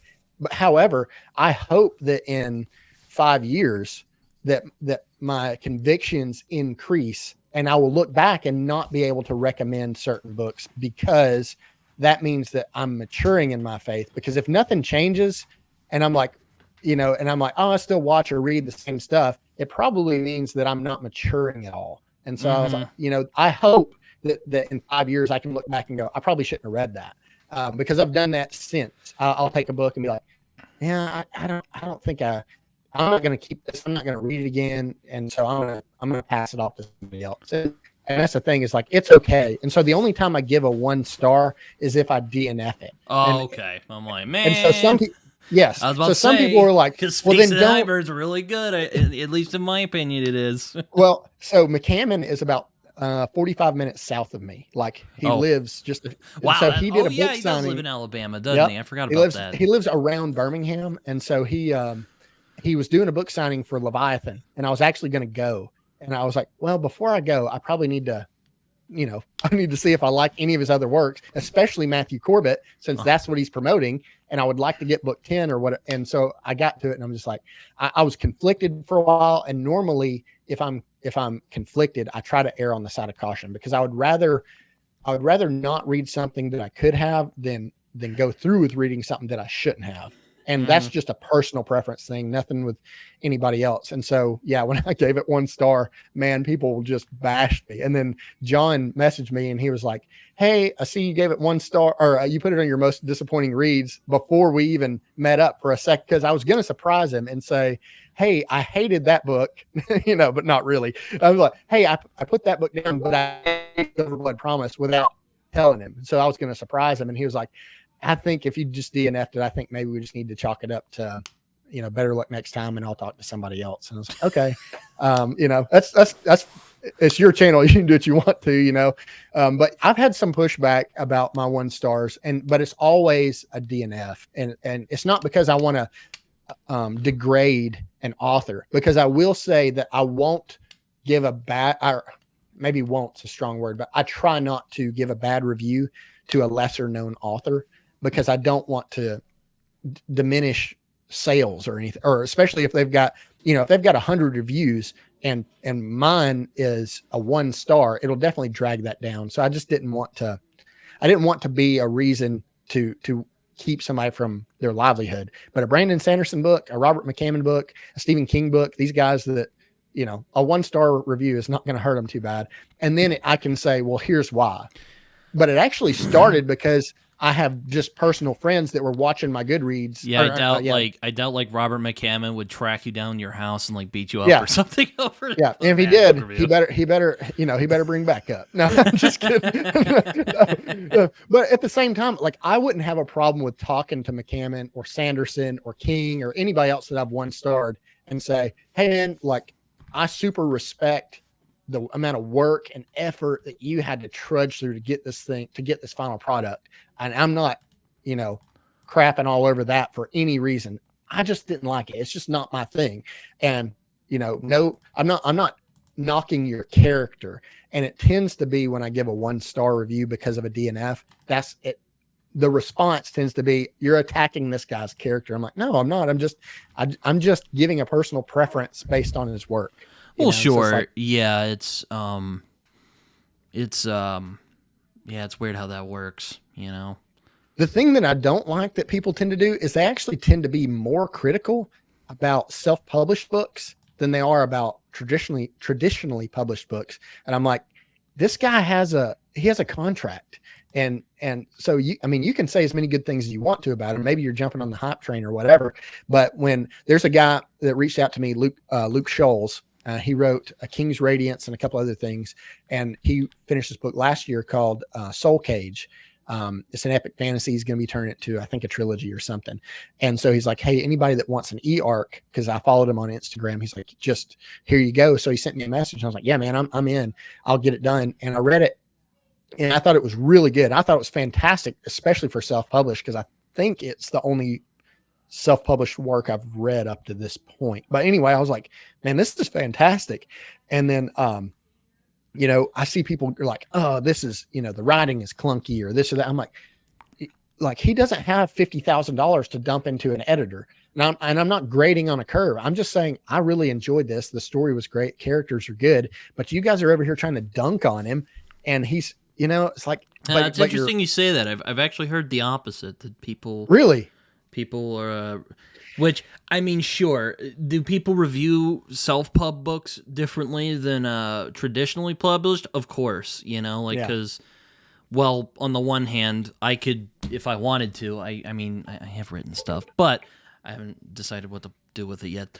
But, I think, like, because there is a major difference. Like, Andrew Meredith is just a guy sitting in his house. I mean, he's pretty successful, but still, he's just a guy sitting in his house, printing out books, or Stephen King, he's got traditionally published. He gets like a bunch of money, and if he read like a bad review, he'd be like, "Bro, I'm crying all the way to the bank." Like, I'm wiping my tears with $1,000 bills. with my stacks of hundreds. Yeah, no. I will say I've seen a bit of both. And same thing with like Brandon Sanderson. Like he'd just be like, "Bruh, pay good money." I was very similar. Like I was a Brandon Sanderson junkie there up until maybe just a few months ago. And I mean, I ate his work up, and most of the time it was because it was clean. I knew for me, obviously he and I differ on theology and things, but because I knew he was devout in his theology and what they did or didn't approve of or whatever, fill in the blank. It was similar enough that I felt safe that I'm like, I can pretty much read any Brandon Sanderson book. And then I got to Wind and Truth, and I'm just like, I didn't even make it very far, but I made it far enough. And then I'm getting friends of mine that read it, and they're like, yeah, you are not going to like this. And so they're sending me excerpts and stuff. And so I'm like, look, I didn't like this book, and here's why. And that's okay. And man, you talk about watching people come out of the woodwork with pitchforks and torches, buddy. You say one bad thing about Sanderson and you're roasted. Which I will say, some of the comments, while very mean, were clever and hilarious. Like I had one guy literally commented on my review, and he just said soft. that just owned me. I'm like, dude, I'm not mad or nothing. That's hilarious. It's fine though. I'm like, it's I had a couple people that were trying to defend me and stuff. They're like, look, he can DNF stuff or not like stuff based on his own thing. I'm like, it's okay. Like, y'all don't have to defend me. I publicly put this out there so people can publicly scrutinize me, and that's fine. I've got super thick skin, so they're not going to hurt my feelings. So I'm not worried about it, but I do appreciate it. But some of the comments were just funny. I'm like, I'm laughing. And of course I'm going in there. I'm telling my wife, I'm like, you got to see what this person said.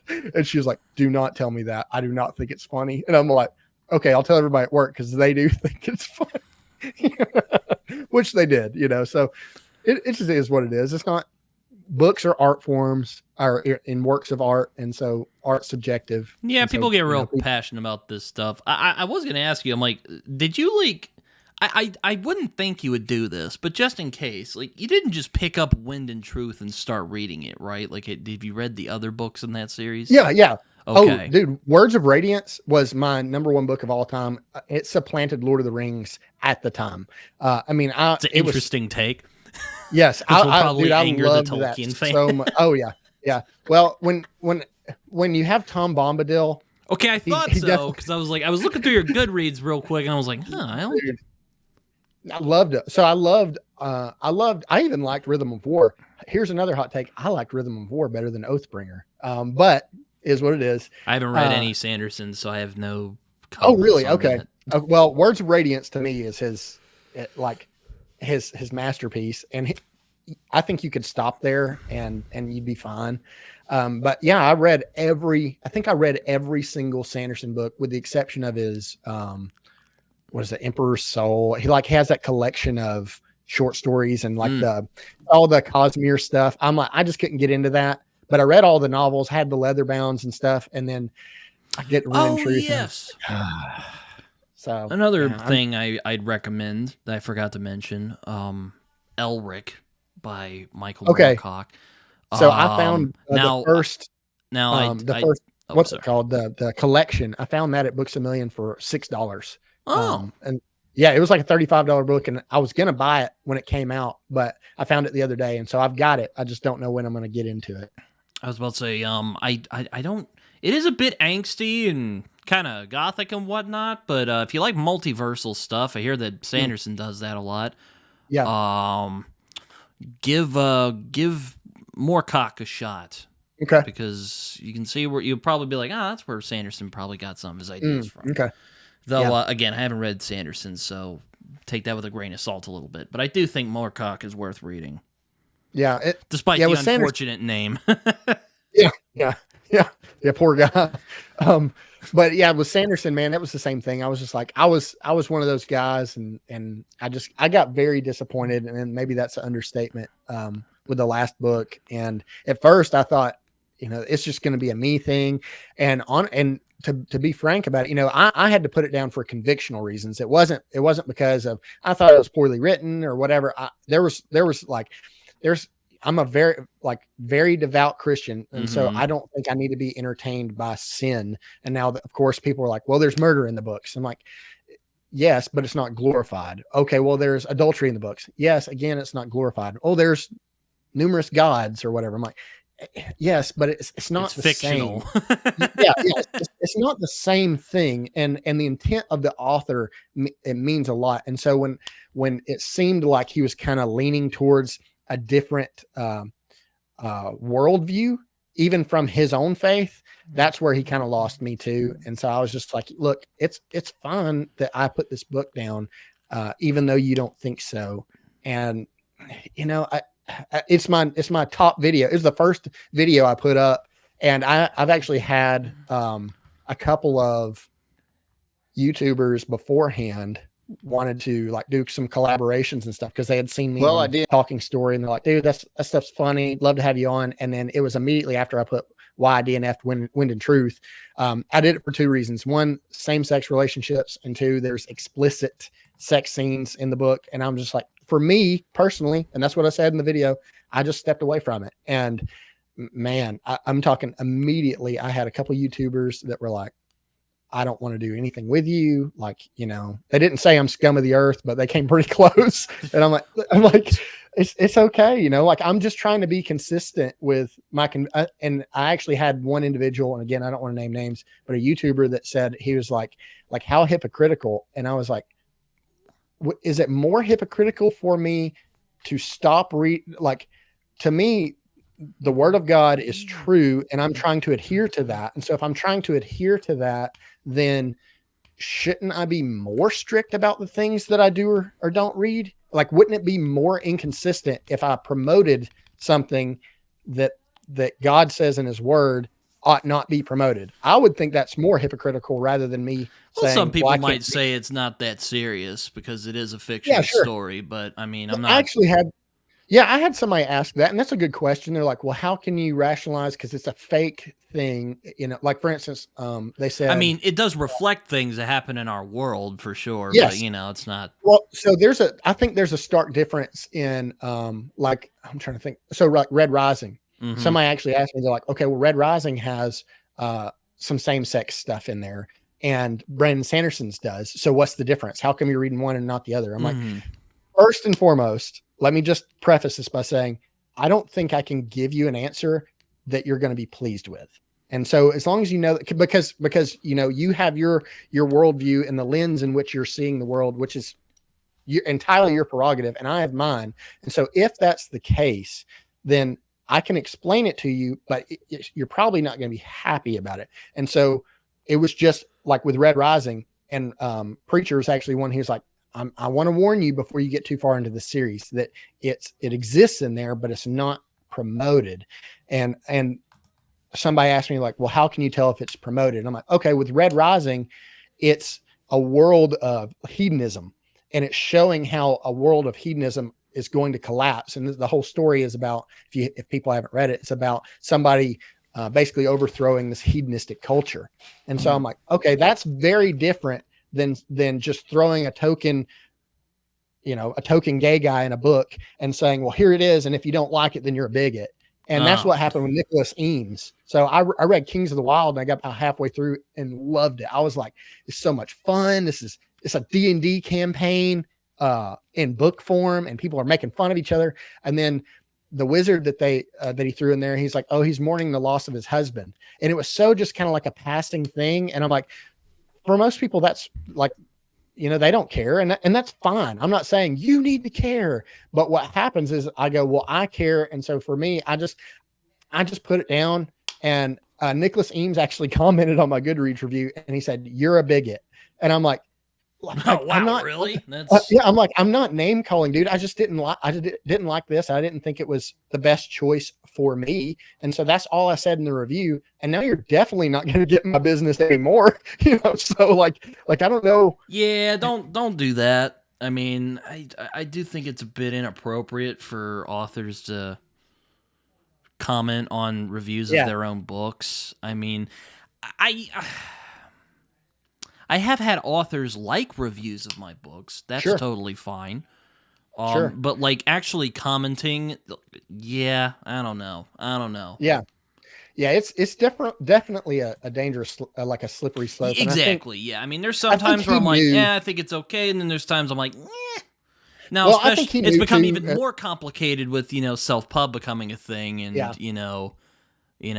and there are self-pub authors I know and I'm friendly with, like Joe Byrne, for instance.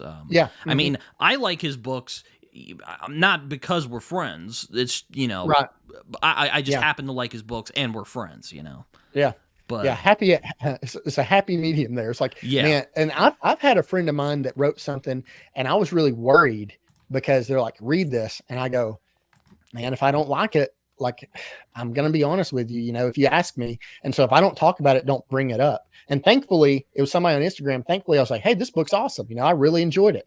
Now, are there problems with it? Yeah, there's a couple things that I personally would have maybe adjusted, but I'm also not an author. So why are you asking my opinion? I'm like, you do you, man.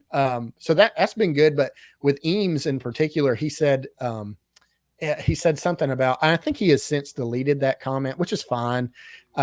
But either way, he probably thought of it and he's like, Well, that's the thing is I was like, well, I don't expect him, or he doesn't expect me to read more of his books. And I get that. But what if a potential reader sees my review and sees that comment? And I think that's probably why I took it down, is because maybe that could have, probably didn't, but it could have affected, the sales of his book. And you just kind of have to run with it. And so when people ask me, like, okay, so you're a Christian on YouTube reviewing books, so are you only reviewing Christian books? I was like, no, because most of the ones I've read aren't any good. Like the two Christian fantasy books that I so far that have been really good has been Lord of the Rings and Narnia, but they're good regardless of the theology steeped into it. So I'm just here to read. Go read what's that book about the cabin? I forget, but that book. Go read that book, nerd, or something like that. Yeah. I've had several people do stuff. They're like, okay, so how come you're like, why are you reading Dresden Files? I'm like, because I like it, and that's not enough answer. They're like, yeah, but it has sin in the book. I'm like, you're right. You know why? Because he's supposed to be a real person. And so he's not going to be perfect. And if you read a book about perfection, Jesus Christ. Yeah. So I'm like, if you're going to read a book based on everyone that's perfect, that's the most boring book ever. And so you have to have conflict, and conflict means there has to be morality tied to it. So I'm like, you got to kind of pull on that thread. So you can't just say, here's two good guys and they're going to be nice to each other. The end. It's like, no, there's got to be conflict there, which means that there's the one nice guy is trying to get the other nice guy to clean his room or something. I don't know. Yeah. No, see, that's still, if I were to post that and put like, this was fine, they're going to be like, no, it's not Christian enough for you, is it? I'm just like, let's settle down. These are fantasy books. There's the other day actually I was at well, I mean, I know it's kind of popular at the moment, but I think you would appreciate The Way of Edan, the Edan trilogy. So I've got it saved. I was gonna pick up the Broken Binding edition, and I just, they're expensive. So I was just like, my man, God. Yeah, no, I mean, look, I blow a lot of money on books. If you couldn't tell by my couch and everything, I have books and comics just all over the place. But like those Broken Binding copies are like $50. I'm like, dude. Yeah. So no. I actually signed up for the subscription back when I first started getting into fantasy, and I was on the list, completely forgot about it. And 3 years later, they're like, hey, we got you on tier 2. So you don't get the signed editions, but you can still have the fancy editions. I'm like, cool. And they said, so it's 25 European pounds or British pounds or 25 euros, something like that a month. I'm like, okay, what's the conversion rate? I'm like, that's $30. Okay. $30 a month for a fancy book. I'm okay with that. Like I'm in a place where I can do that. And then like, oh, hey, shipping is $22 on every book. I'm like, okay. And so there's been several times where thankfully Broken Binding is they're very gracious with people where they let you skip a series every year, but only one. And so, like for instance, Dragon Bone Chair, that was 4 months worth of books. And so if you don't like that or whatever, you can skip it and then they don't charge you. And then it just picks right back up afterwards. But thankfully, most of the books I pick up, I'll go ahead and get, and there's some Facebook pages and stuff like that people who are waiting that want those series that say, hey, I'll pay all the cost for you if you just ship it to me. And so I'm not out anything, and then I still can get some pretty books. But the biggest thing is like The Way of Edan. I got a invitation. Like you can you get the pre-orders early and stuff.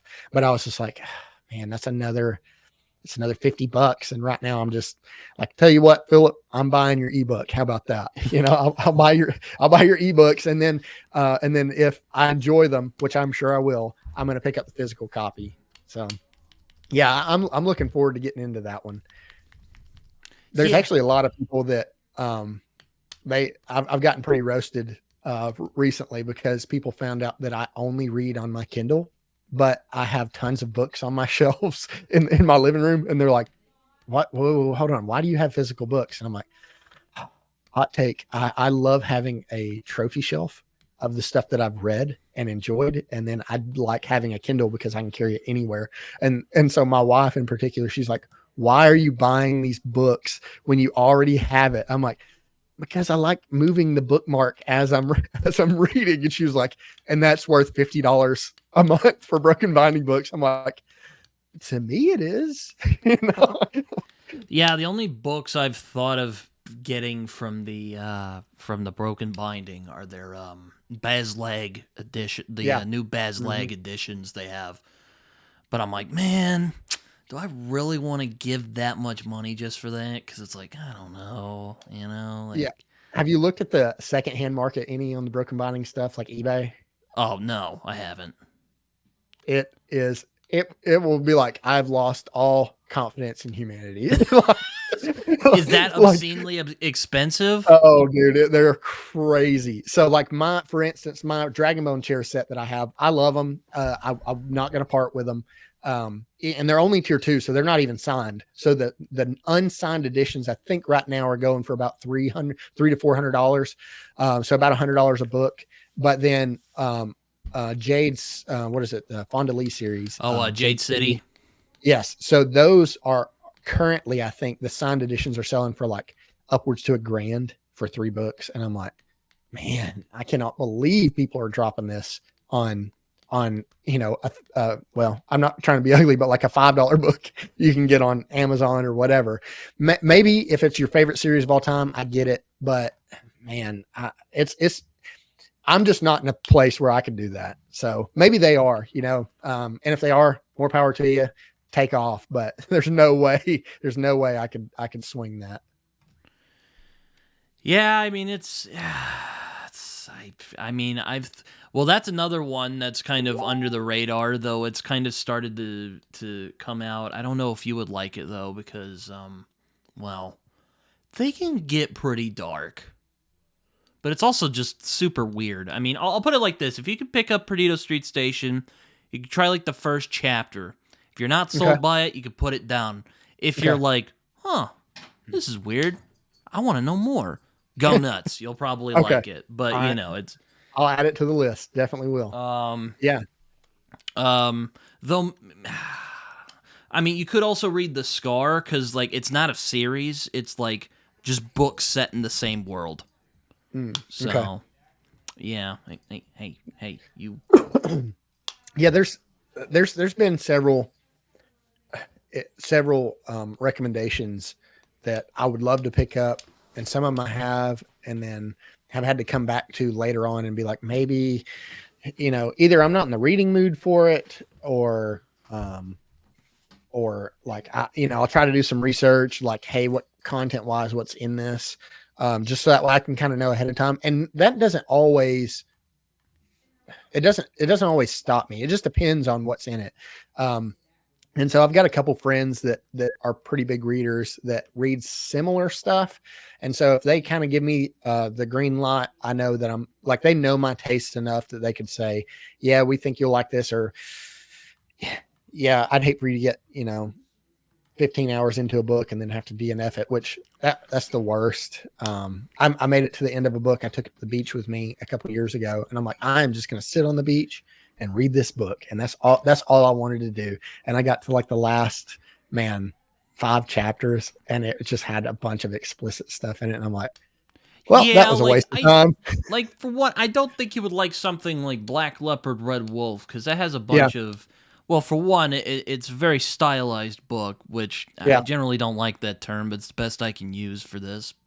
But there's a lot of, intense content, we'll say, in that one. Like, if your kid picked that up, yeah, it would be a bad, it would be a bad time for everyone involved. So Durfee actually told me when he sent me his first book, he was like, now look, this is grimdark, and it's like very grimdark. And I'm like, I've never read grimdark before. And he goes, if you haven't read grimdark before, don't start here. He just straight up like told me, like, do not start with these, because you need something to kind of dip your toes in or whatever. So the only book that I've read that was, I guess it's labeled as grimdark, was 11th Cycle by Kian. I get his name wrong. Kian Ardalin, I think's his name. And it had a super cool cover on it. And he's like, if you like Dark Souls games, you'll love this book. I haven't played those, but I understand the world, and they're like very similar. So I picked it up, and it was, to me, it wasn't grim. I mean, it might be grimdark. I don't know. It's the only grimdark book I've read. And it was just like, what is this? Is this a darker version of Fourth Wing? Like, what? I'm just reading like, I am curious then what you'll make of the First Law. Cause I mean, that's generally like the first series I would recommend in the grim dark fashion. I don't generally care for that term. I generally call it gritty fantasy, because like that's kind of what it is. I mean, you literally call like Conan grim dark if you wanted to, even though it's not really, like, they're adventure stories. But like some so Matt over at Go Reads Books, he's reading it right now, and he actually told me, he's like, when I get done, I'll let you know kind of if I think that this is going to be your thing or not, which I super appreciate. But he was like, Red Rising's got a little bit, it gets into, like, there's some sexual assault that goes on and a couple other little things. And I said, well, as long as it's not glorified, then, and like the intent of the author was to make you squirm in your seat while you're reading it, without being overtly overtly explicit. Like he explained what's going on without having to go into graphic detail of every little thing. And so I'm like, look, it's the intent of the author. He wants to make you uncomfortable, to get you to understand the wickedness of this individual. I'm like, okay, I'm there for it. And if it gets too rough, I can either skip past it or I can put it down. But it was fun. And so I've had several people say, like, well, you don't like any swearing, or you don't like sexual assault in your books, or whatever. I'm like, well, I'm not It's a going to weird say that criticism. I I don't like think it. anyone likes sexual assault in books. Yeah, I mean, maybe they're out there, but it's definitely not me. I mean, but I'm like, I but at the don't same like it. time, I can deal with it if it's in a book. yes. I won't be like Also, put it down.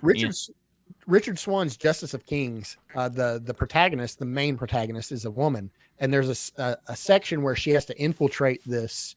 I don't know if it was like a monastery or something like that. Anyway, she had to infiltrate this thing, and her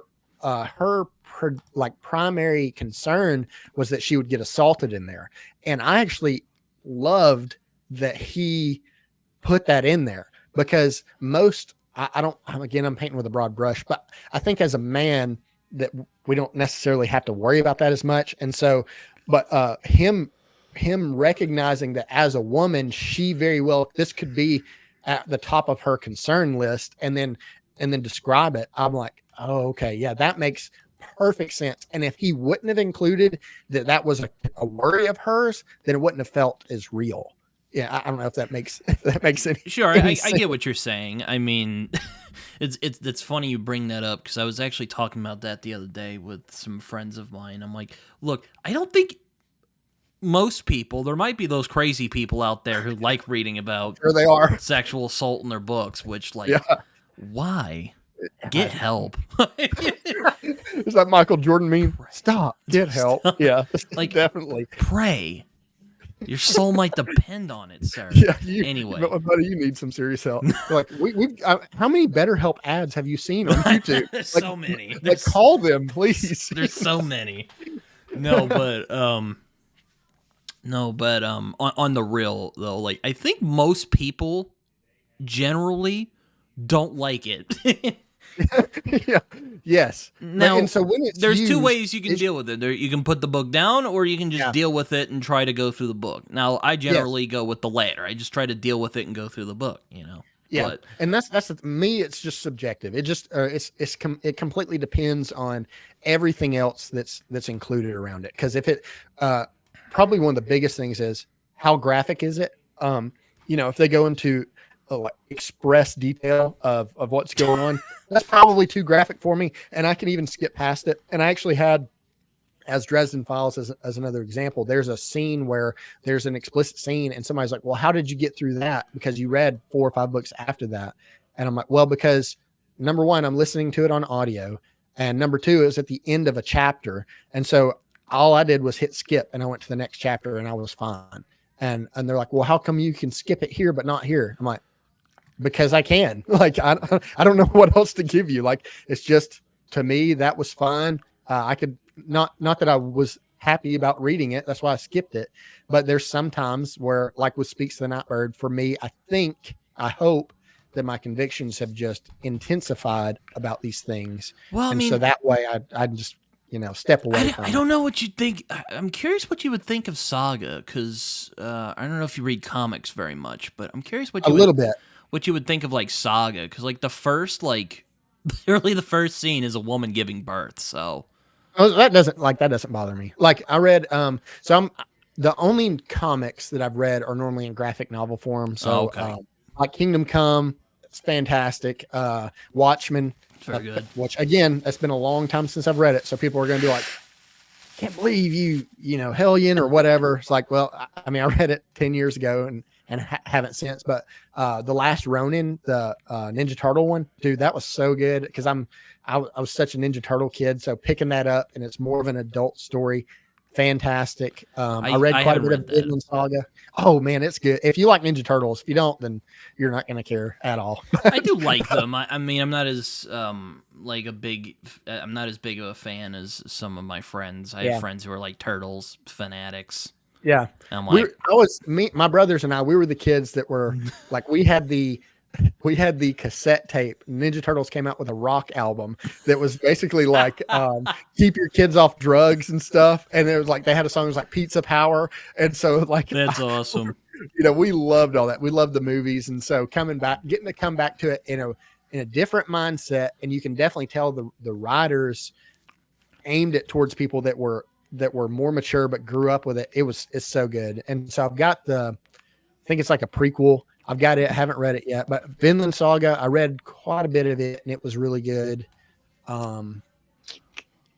Otherwise, comic wise, I mean, there's like, it's so weird describing Saga. I mean, it's like, it's just called Saga. It's literally right? just called Saga. Yeah. Okay. I haven't heard of it. Like, I wouldn't let your kids read it.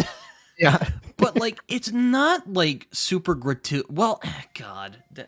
Should I say it's gratuitous? It's not, like... God, if someone else has gotten this far... I'm so glad I'm causing, like a dilemma. I'll put it this way. I think you would appreciate Saga, but, I mean, if you're not in by the first, like, couple pages, there you go. Okay. I mean, I don't know. Well, see... So what I tend to do, especially like I've got a friend that he reads a ton of manga and stuff. And so he got me into Attack on Titan. And so he was like, read this first volume and then let me know what you think. And I'm like, okay. So I pick it up and I hadn't read any manga before that. And I realized I could read this in about 10 minutes. And so I just went to the bookstore as if it were a library and read through it to see if I liked it. And then I was like, okay, I'm in. And then I've done that similarly with some other things and been like, it's not like with Berserk. I'm like, that one's not so much for me. So I'll pick it up and I'll go through a little bit of it. And if it's good, I'll definitely grab it and add it to the shelf. Yeah, I mean, I'll admit, I'm more into American comics than manga, though I have read some manga. Like, Death Note is really good. I like Death Note that one's so good. It's so good. I've read Monster, which is really good. And I've also read Pluto, which is by the same guy, which is also very good.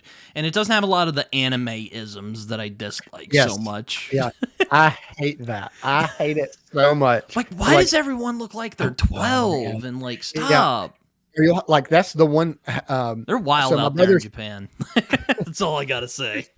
Yeah. Yes, they are. Yeah, I'll leave it there as well. The stickers, the warnings they have on their train stations should speak for themselves. Wait, have you been to Japan? No, but I've seen them, and apparently sexual assault takes place pretty frequently, or like perverts and stuff. What? Oh yeah, it's like on a train. It's like it shows women. It's like a little drawing, and it says, "Be careful that somebody's not taking a picture up your skirt and stuff." I'm like, what? And then my brother went and he told me that that somebody had, or that he went by a vending machine that looked weird and it had worn socks and underwear in it that you could purchase. I'm like, what? But they're they're wild out there in Japan. That's all I'll say. Yeah, they're just whatever. But Demon Slayer, I love watching Demon Slayer, and I'm so hooked into it. But every once in a while, they do the whole, and I'm like, oh, like, why did you have to add that? So that depending on them, as long as the manga is not aimed for a child, or they're not trying to throw that little stuff in there, normally I will pick it up. But have you heard of, I guess I should say, have you heard of Solo Leveling? No. Do you like any progression fantasy, or have you read any? I don't even know if I've read it. I've heard of this concept of progression fantasy, but I don't think I've read any. So I never read really this. piqued my interest, but me either. I'm like, so I'm going to be reading about somebody playing Skyrim and leveling up. Yeah, exactly. Like it's kind of like why I'm hesitant to read like lit RPGs. I'm like, dude, if I wanted to play a video game, let me play the video game. Like, I will say the only exception to me right now is Solo Leveling. So I kept having people tell me about it. I did see you liked it on your Goodreads, because I like to do. It is so good. Sorry, I'm not like stalking your Goodreads. Stalk away, my friend. I was just I like to do like background stuff before I do these videos. Before I do these conversations. So I read the novels. Apparently, it was a web series that a guy wrote. Like, it's just a guy wrote it on his own, and then it picked up steam. And so a publication came. It's Korean, and so then a publication came. It's like, hey, we want to publish your books, or turn them into novels instead of just chapters. And he agreed. And then the books took off. And then they made the manga, and the manga took off. And so then they started making the animated series. But the novels are so good. It's in my top 10 fantasy series of all time. And somehow they're able to elevate keep leveling up. Some They're- other So it's like that ancient aliens meme where it's like it's not this, it's not aliens, but it's Yeah. aliens. You know, yes, yeah. it's not leveling up, but it's leveling up. Yeah. That's similar. So I read a little bit of Dungeon Crawler Carl. I was not really a fan because it is very much like level one. I was about to say, I'm sure you'll break the Dungeon Crawler Carl man, fans. They hate me because I'm like, this was stupid. Like, it's just for me. I was not a fan. I get if you are, but it's not for me. But with this one, it was less of, okay, now you gotta accomplish this to gain a level. It was more that he was just accomplishing things, and because of that, his abilities and stuff were being elevated. It was, even though it does say like you've leveled up and stuff, it wasn't like that his goal was to be level 2 so he can beat stage 3, or it wasn't anything like that. It was just a fantastic story. That one's, well, I mean, it is a bit violent, but I think you might like Sledge versus the Labyrinth because it has that kind of similar. So I've got it saved, and I think somebody sent it to him, and so I was like, let me know as soon as you're done with it. I wouldn't say it's a progression fantasy, but I mean, it basically is about a big burly guy who's taken on like this underground ring of, hired killers, basically, and he has to like face them for, to. I'll let you read it to get an idea, but it's a lot of fun. The front that looked like Sin City, and so like right then I was sold. I was like, oh, that. It is a bit like the main character is very much like Marv. If you're familiar with Marv, oh yeah, he's the best character in it to me. That's which I'm sure Nick would love hearing that because he also loves Sin City. So. Well, I've watched. If you like Sin City, I mean, yeah, give Conan a try because that's where a lot of that stuff came from. Well, I've watched a lot of your hangout hours, and one thing that doesn't get brought up as much, but like you are good at talking to people, but we don't get to learn a lot about you. So like, what are you? You said you're going to school, so like, what are you going to school for? Oh, well, I am going for. I mean, I don't mind. I mean. It's weird. I have a weird thing about it because, like, I generally try not to talk too much about like my life outside of YouTube because, there's. I mean, to clarify, I would never do anything super ridiculous or shady like certain people have done. But I would canceled. Yeah, no, I really don't want my personal life getting dragged out for the world to see. That. I don't want to do that, but I don't mind like talking about like where I go to school and all that. Like that's fine. Like I do go to school for journalism. As a matter of fact, cool. Let me, because we need more good journalists nowadays. I actually got an award for it several years ago. Yeah, no, about two or 3 years ago. It was kind of a funny story because I had walked into work and my boss was like, "Hey, Britton, there's an awards in like Dallas. I'll pay you some money and you can go down there." And I'm like, I appreciate the offer, but like I'm kind of uncomfortable with that, and also I'm probably not going to win the award. So but I appreciate that nonetheless.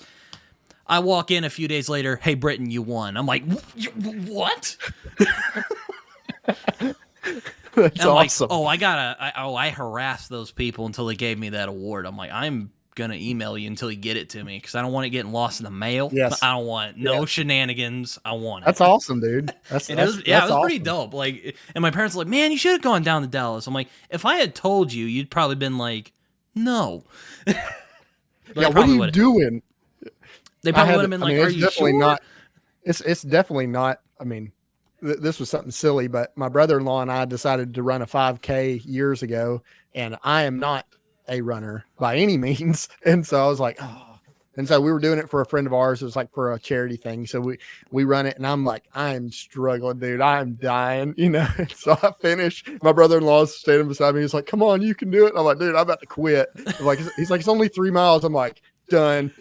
So we make it to the end, and then the lady that hosted the 5K goes to church with us. And so she emailed my brother-in-law and I, and she was like, "Hey, so where do I send y'all's awards?" And we were like, "What?" because we left as soon as we finished, and there was tons of people in front of us. She was like, yeah, for y'all's age groups, like you both got first in your age group. And so my brother-in-law was like, I don't want it, it's fine. And I was like, send me mine.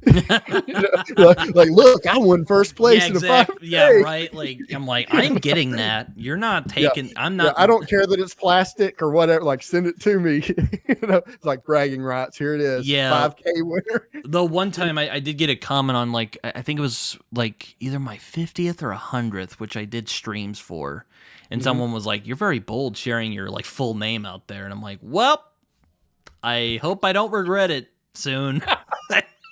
That's hilarious. Thanks for telling me that. Dude, I had a guy, he messaged me in one of my videos. I held up a book and I've had to edit it.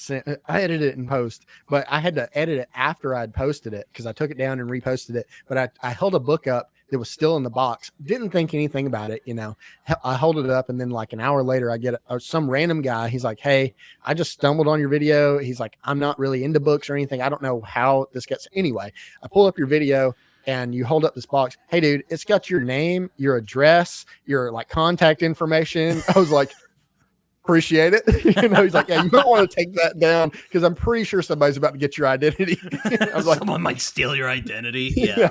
No, thanks. Yeah. We don't want that. Yeah. I mean, they're not gonna find anything. That would not be cash money in my account. As Jimmy likes to say. No, no, but it's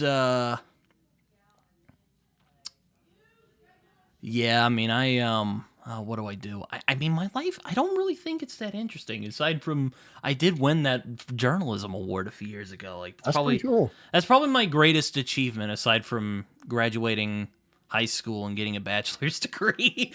Probably. Hey, man, I think, the people. And it was a story about furniture, and it ended up blowing up. And I'm like, because like, oh man. Oh, wait till you hear this. You'll love this. Okay. I wrote so my boss was like, "Hey, Britton, here's a story," because like there was some stuff going on with my college that I went to at the time. Oh, what is it? The guy, so the president resigned, basically, for we'll say he got creative with the funds, we'll say. And he had to step down because of that. And they were getting new furniture to put in. So I did so I covered a story about that, and I asked some questions to people. Very, basic bare bones story, right? About a week after that happened, my boss got removed from his post as running the newspaper. So yeah, that was it. It was a huge fiasco. Really? Yeah. I don't know if it was because of that story. I doubt it. I learned later that there had been like stuff going down. Like there was some drama / toxic workplace, the whole 9 yards. So I mean, I don't think it was because of that story, or maybe that story was like the kettle, pot meets kettle moment where it all blew. I have no idea. Yeah. But here's the camel. Here's the straw. Yeah, exactly. Just burn it to the ground. Yeah. Anytime, boss. Appreciate. Thanks for letting me help. Exactly. Yeah. That's crazy though. Yeah. No, but that happened, and then my new boss came in, who was this dude from Florida. And, like, he would literally travel by plane to, look after us and do our, make sure we're doing our thing. And then he would go back to Florida. It was insane. And I actually ran into a lady I had worked with when I worked over there at my new place where I work now. Mm-hmm. And I'm like, "Oh, is that guy still there?" Nope.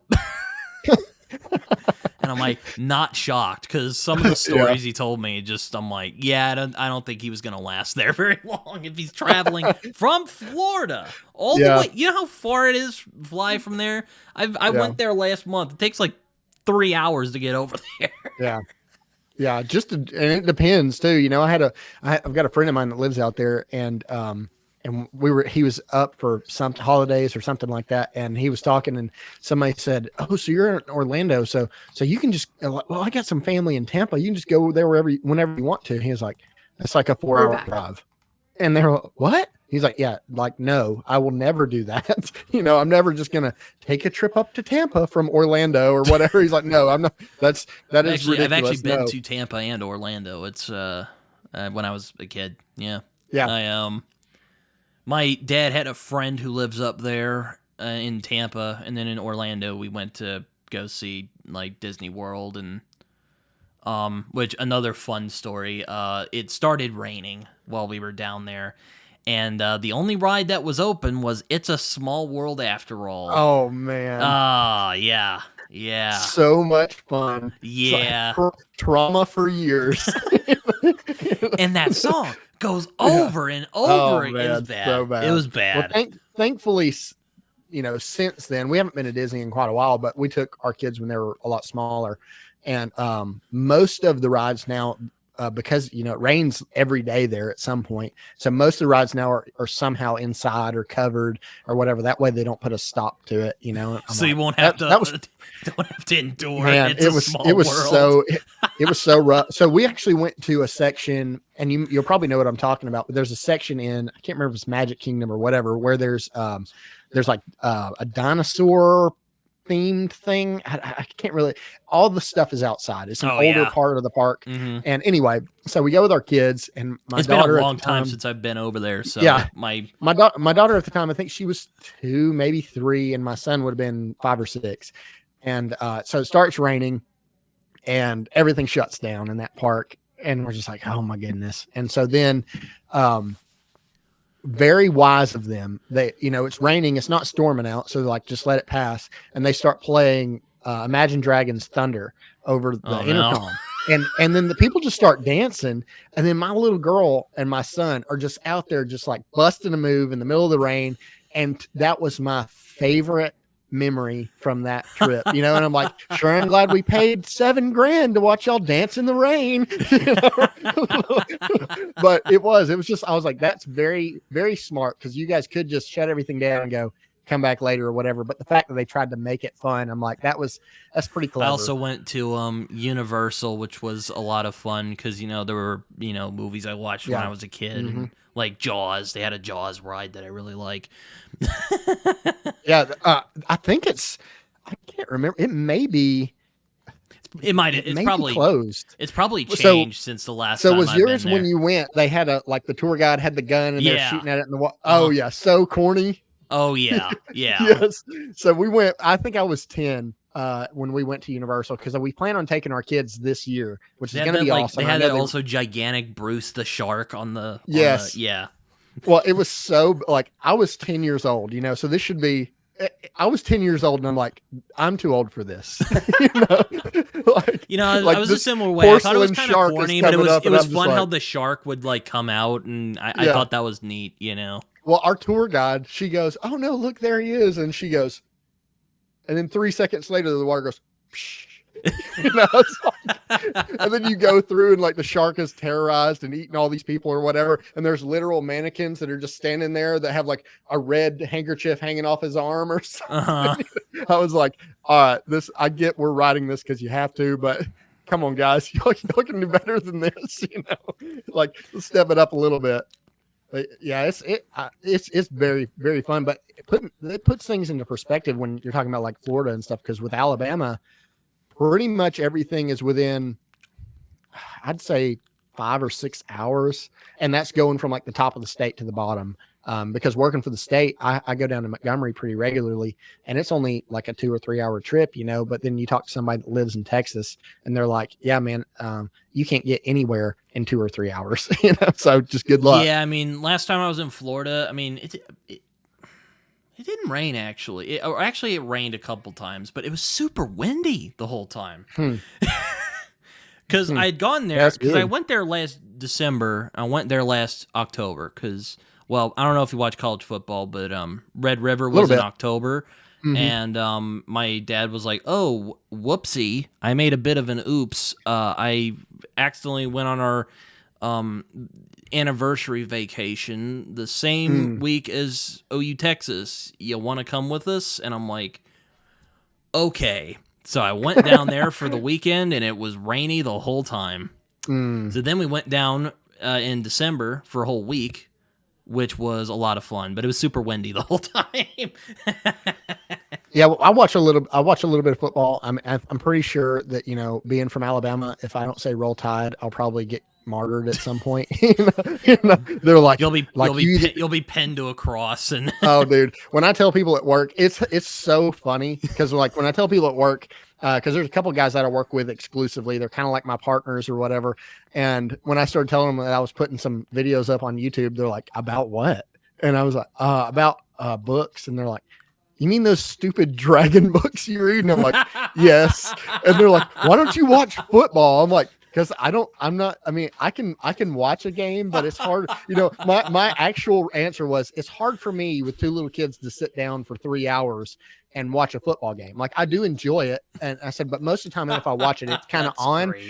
But then they go, but don't you sit down and read for 3 hours? And I was like, I'm going to leave this conversation. You know? I'm like, yeah, but dragons are somehow better. You know, I had a friend in high school, a guy, I grew up with him all through elementary school and stuff. And he was a big ball player. And the last 2 weeks of school, he and I just for some reason became really good friends. And like, you know, I was the weird, like, I played Magic the Gathering, but I was kind of friends with everybody and stuff. And so he told me the last 2 weeks, he was like, man, I wish I knew you were this cool when we were younger so we could have hung out. I'm like, it's your fault, you know? And then he said, but can I ask you a question? I was like, yeah, man, go ahead. And he goes, why like magic and wizards and dragons? Why can't you just collect baseball cards? And I go, why would I do that? You know, like, that's why, like, dragons are way cooler than a pitcher, you know? And they're like, oh, whatever, man. You know, like, well, it's what it is. It's fine. Well, you know, we've been going on for a while, and I generally try to keep these things 2 hours at the longest. Yeah, man. We've been going for a little bit. But I've enjoyed this conversation a lot. It went into some unexpected directions, but that's always fun. But I'm glad that we managed to get this together today. So thank you, Josh, for coming on, man. Yeah, man, I super appreciate it. I was just tickled to death that somebody was like, hey, somebody asked me to come talk to them. You know, like, that's awesome. So yeah, I super appreciate it. Well, if you like, I generally do these at the end of the podcast, but if you have any social media or anything, feel free to share it. Oh man, I'm at the Reformed Reader on Instagram and then YouTube. I try to post a couple videos a week. I'm not super, you know, I can't do the 4 or 5 videos a week thing. I got 2 little kids, so I got 2 little kids, a wife, and full-time job. I keep it to 2, and it's really hard. Yeah, really I try to post on sometimes. Sunday and Wednesday, and I'm lazy, so I'll record in the same shirt. You know, like, I'll record 2 videos on the same day, and they're like, hey, you're recording these on the same day. I'm like, yes, I absolutely am, back to back, actually. You know? But yeah, the Reformed Reader, it's a channel. I say at the beginning of every video, I say it's a channel where I review different forms of media through the lens of a Christian who is under the authority of the scriptures. And so that's really, like, I'm just going to go ahead and throw it out there for people that aren't Christian. Like, you are probably not going to agree with a lot of what I have to say, because I'm looking at a book from that perspective, because what I try to do is I try to go over what I liked and what I didn't like about a book, just like anybody would. But then I try to go over what might keep Christians from, like, what might hold somebody back from picking a book up. And it's not me to say you should read this book or you shouldn't read this book. Sometimes I do. It's very rare, but most of the time I'm like, it's really up to you. It depends on how you feel about certain things and how strongly you feel about certain things. It's funny you say that. I was talking with Dustin, because I had him on last episode, and I'm like, so, like, do you cover stuff from, like, a Christian perspective, or do you just kind of review books, or do you do a little bit of the two? And he's like, well, kind of. Like, ask Josh. Yes.